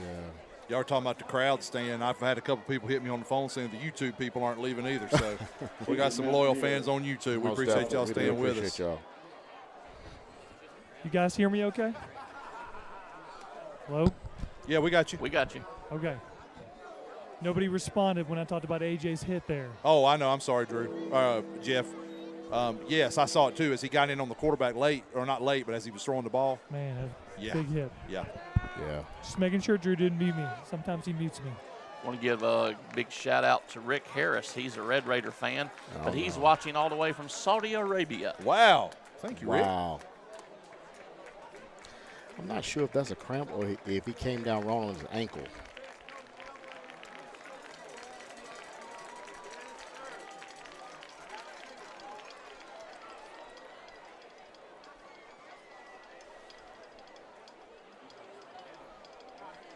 What time is it in Saudi Arabia right now? Well, he just messaged that he is still watching at the house. Are they 7 hours So- ahead of I us? don't know. Well, we appreciate Somewhere him watching. between 7 and 9 hours. Okay, that's why I and figured. I'm gonna tell you something. South Point is a tremendous team. They are. And we will see them again. Yeah. We will see them again in the playoffs. Yeah. They're gonna be a nightmare to Yep. several people. They're gonna go Exactly. deep.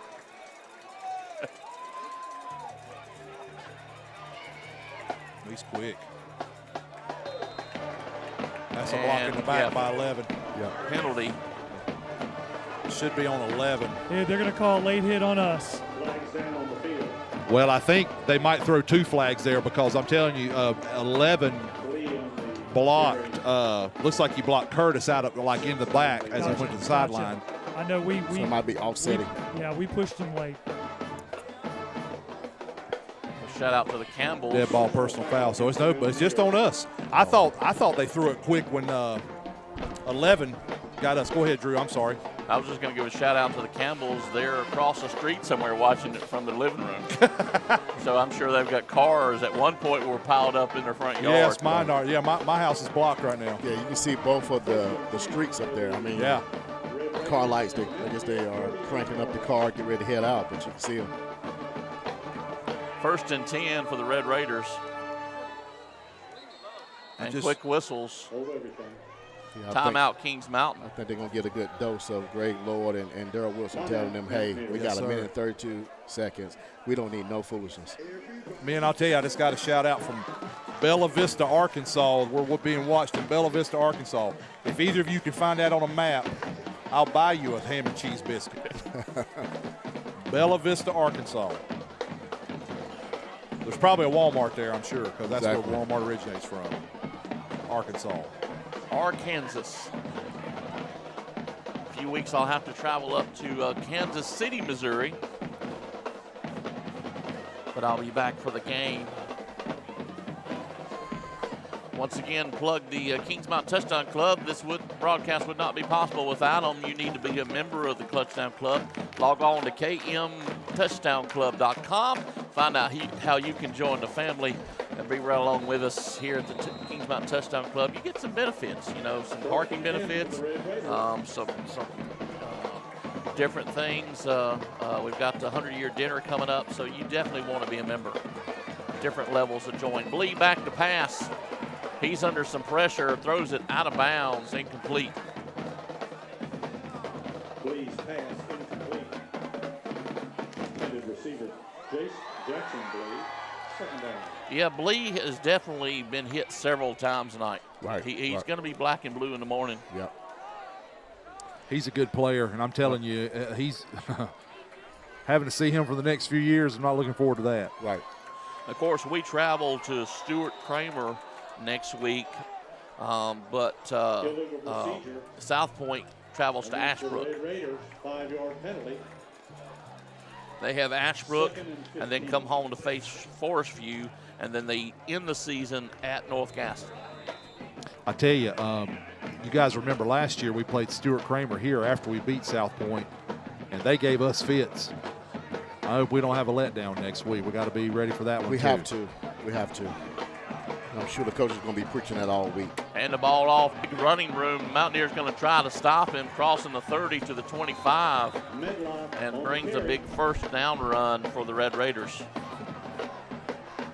Minute 22 and counting. As soon as the down markers get set. All they got to do is set the box. Yep, that's all I got to do. Then they can go. Lee once again back to pass. Almost intercepted. And did they mark it complete? Yeah. They did. He called and it, said he's down at the 10-yard line. He fell. So they'll set the chains in the box again. Ball marked at the 11-yard line. So 1st and 10 from the 11-yard line. Technically can get another first down. Lee back to pass again, throwing the ball out. Incomplete, 2nd down. Intended for Cheney.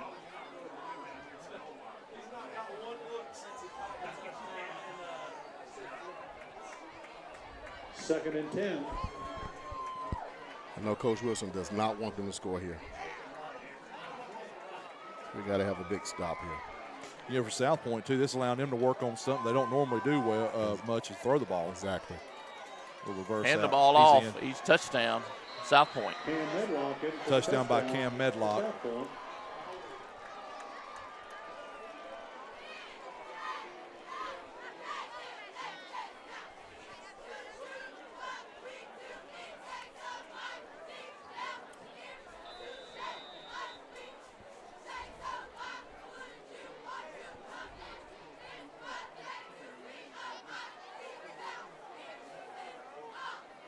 Make sure you stay with us at the conclusion of this game. We'll wrap it up real quickly.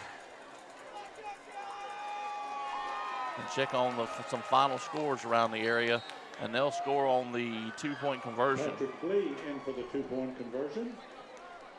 20-31. 54.5 seconds to go in the fourth quarter. It's Kings Mountain 31, South Point 20. So they'll get one more score on the board. We'll take another break. We'll be back with more Mountaineer football right after this. The Mountaineer football broadcast is sponsored by Dellinger's Jewel Shop, King Construction, Patriot Jacks Outfitters, Campers Inn RV of Kings Mountain, JWH Contracting, Allen & Sons Construction.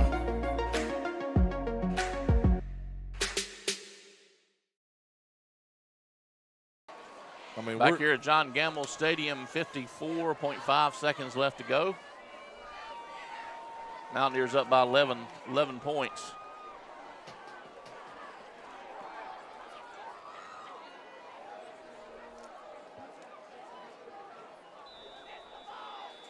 So we're expecting an onside kick, and we get it. And it does go the 10 yards. Ball's up for grabs. I think they got it. And South Point says they have it. So they'll keep possession. They got it. I told you. South Point recovers the onside kick.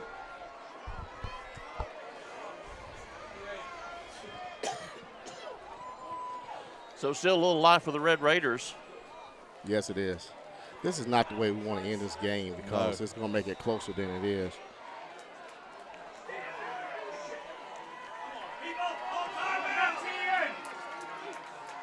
Lee back to pass again. He's under pressure.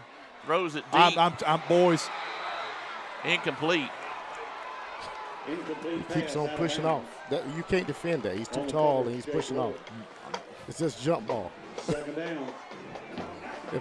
And they played over top. There's nothing you can do with that. But be physical. And what I would do, I would get on him and hit him at the line. I would make sure. I don't know why we're not jamming him. I would jam him on the line to make sure he doesn't get off.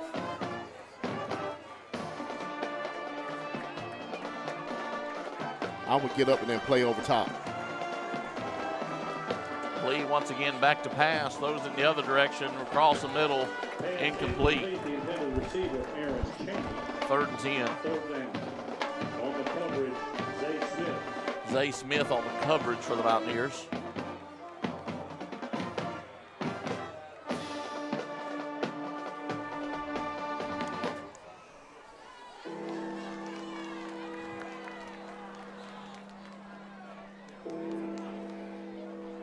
My brother-in-law found Bella Vista, Arkansas, by the way. I owe him a biscuit. Good job, Butch. All right, 35 was on this side. Third and 10. 43.6 seconds to go. Lee back to pass again. Under pressure, throws the ball outside. Incomplete, fourth down. Of course, they'll go for it here.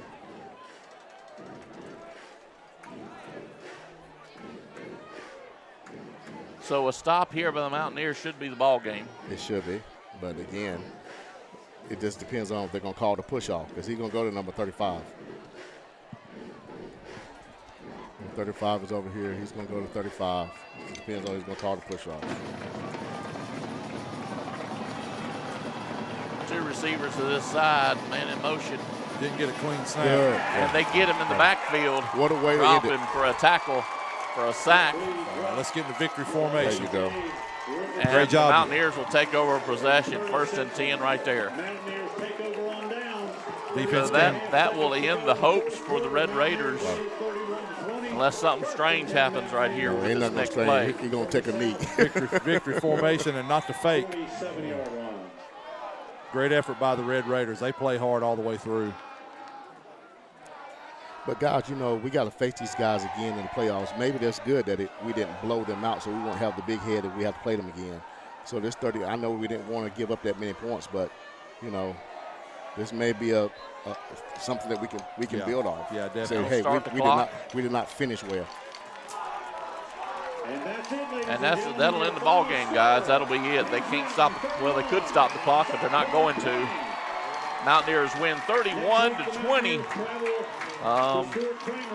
You know, when they came out in the first half, the second half, they made it a ball game. Yeah, they did. Well, we went in the locker room with a 2-score lead. They come back and score real quick, and all of a sudden, you know, it's a 3-point game. Yeah, they drove down in that opening drive like we talked about and took up basically 9.5 minutes. They ran their offense like they normally run their offense.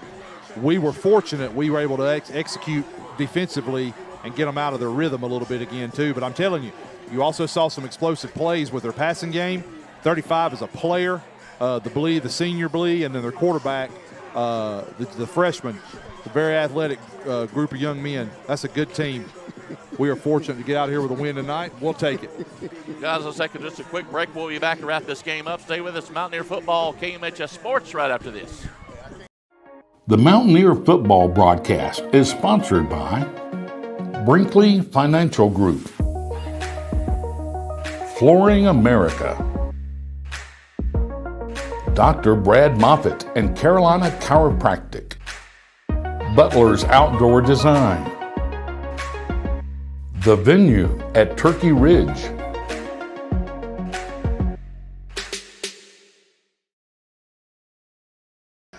Back here, Mountaineers win 31-20, and we know we pretty much wrapped it up. This was a game in the third quarter.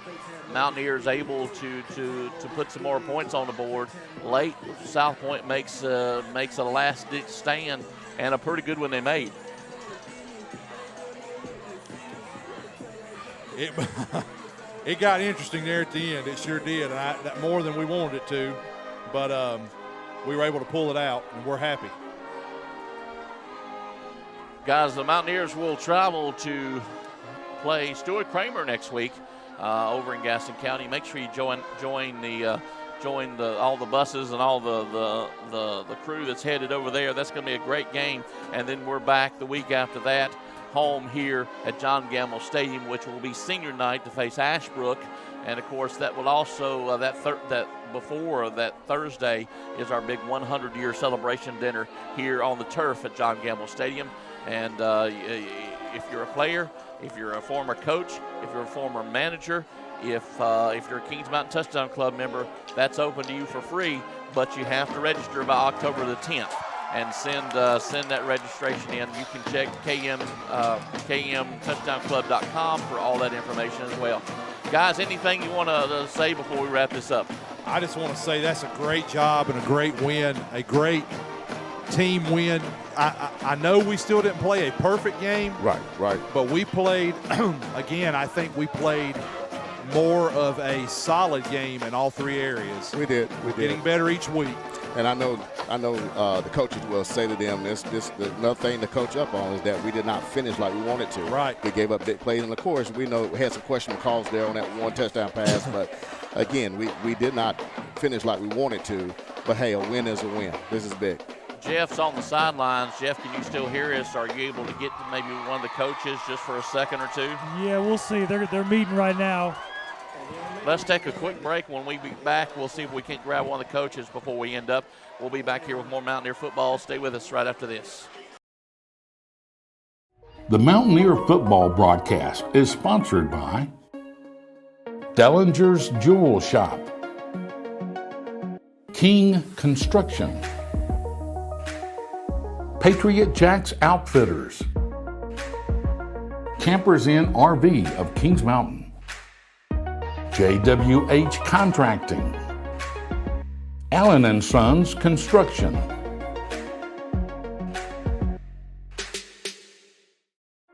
The Mountaineer football broadcast is sponsored by Brinkley Financial Group, Flooring America, Dr. Brad Moffitt and Carolina Chiropractic, Butler's Outdoor Design, The Venue at Turkey Ridge,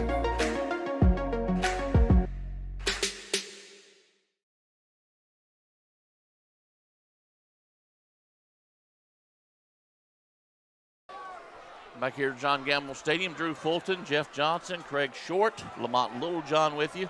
Thank you so much for tuning in to us.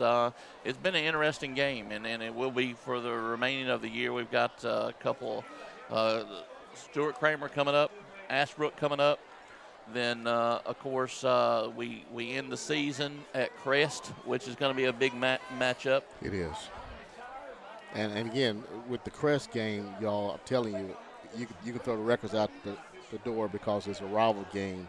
And I know our coaches will have our guys ready because, again, we still got a big game left. And again, not overlooking Stuart Kramer or Ashbrook, but we got a big game left in Crest. Yes, I agree. And there's been some years in the past, in recent history, where we've been set up really nicely, and we've had to go to when we've played the Chargers and they've thrown us off course. That was the 2019 season. Yeah, it was last year too. Yep. I mean, so exactly. I mean, we need to have a focus to finish all the way through.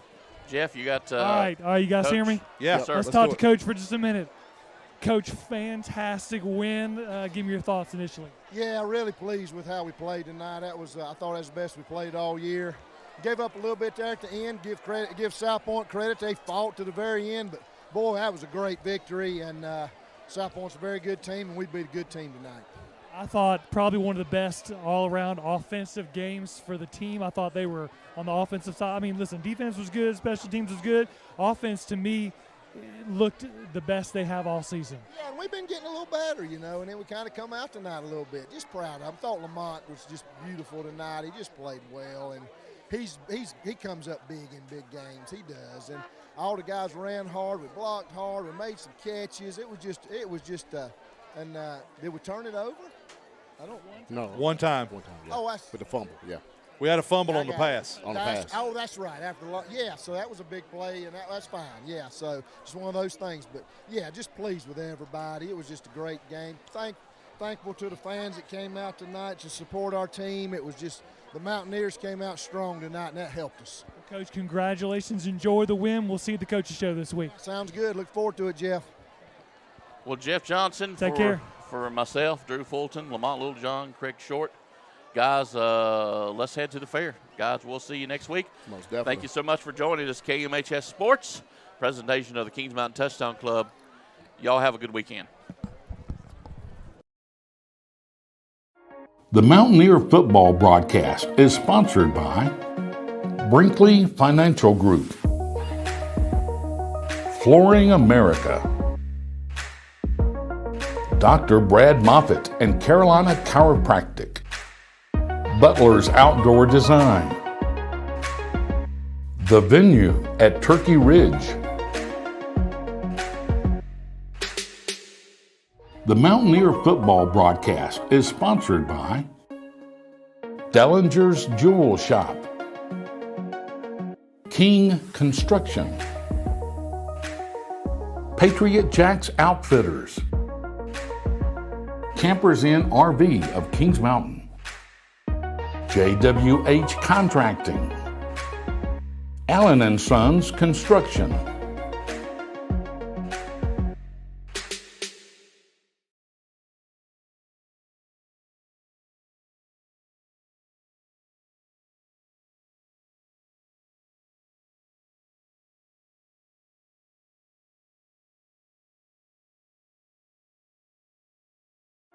The Mountaineer football broadcast is sponsored by Brinkley Financial Group, Flooring America, Dr. Brad Moffitt and Carolina Chiropractic, Butler's Outdoor Design, The Venue at Turkey Ridge,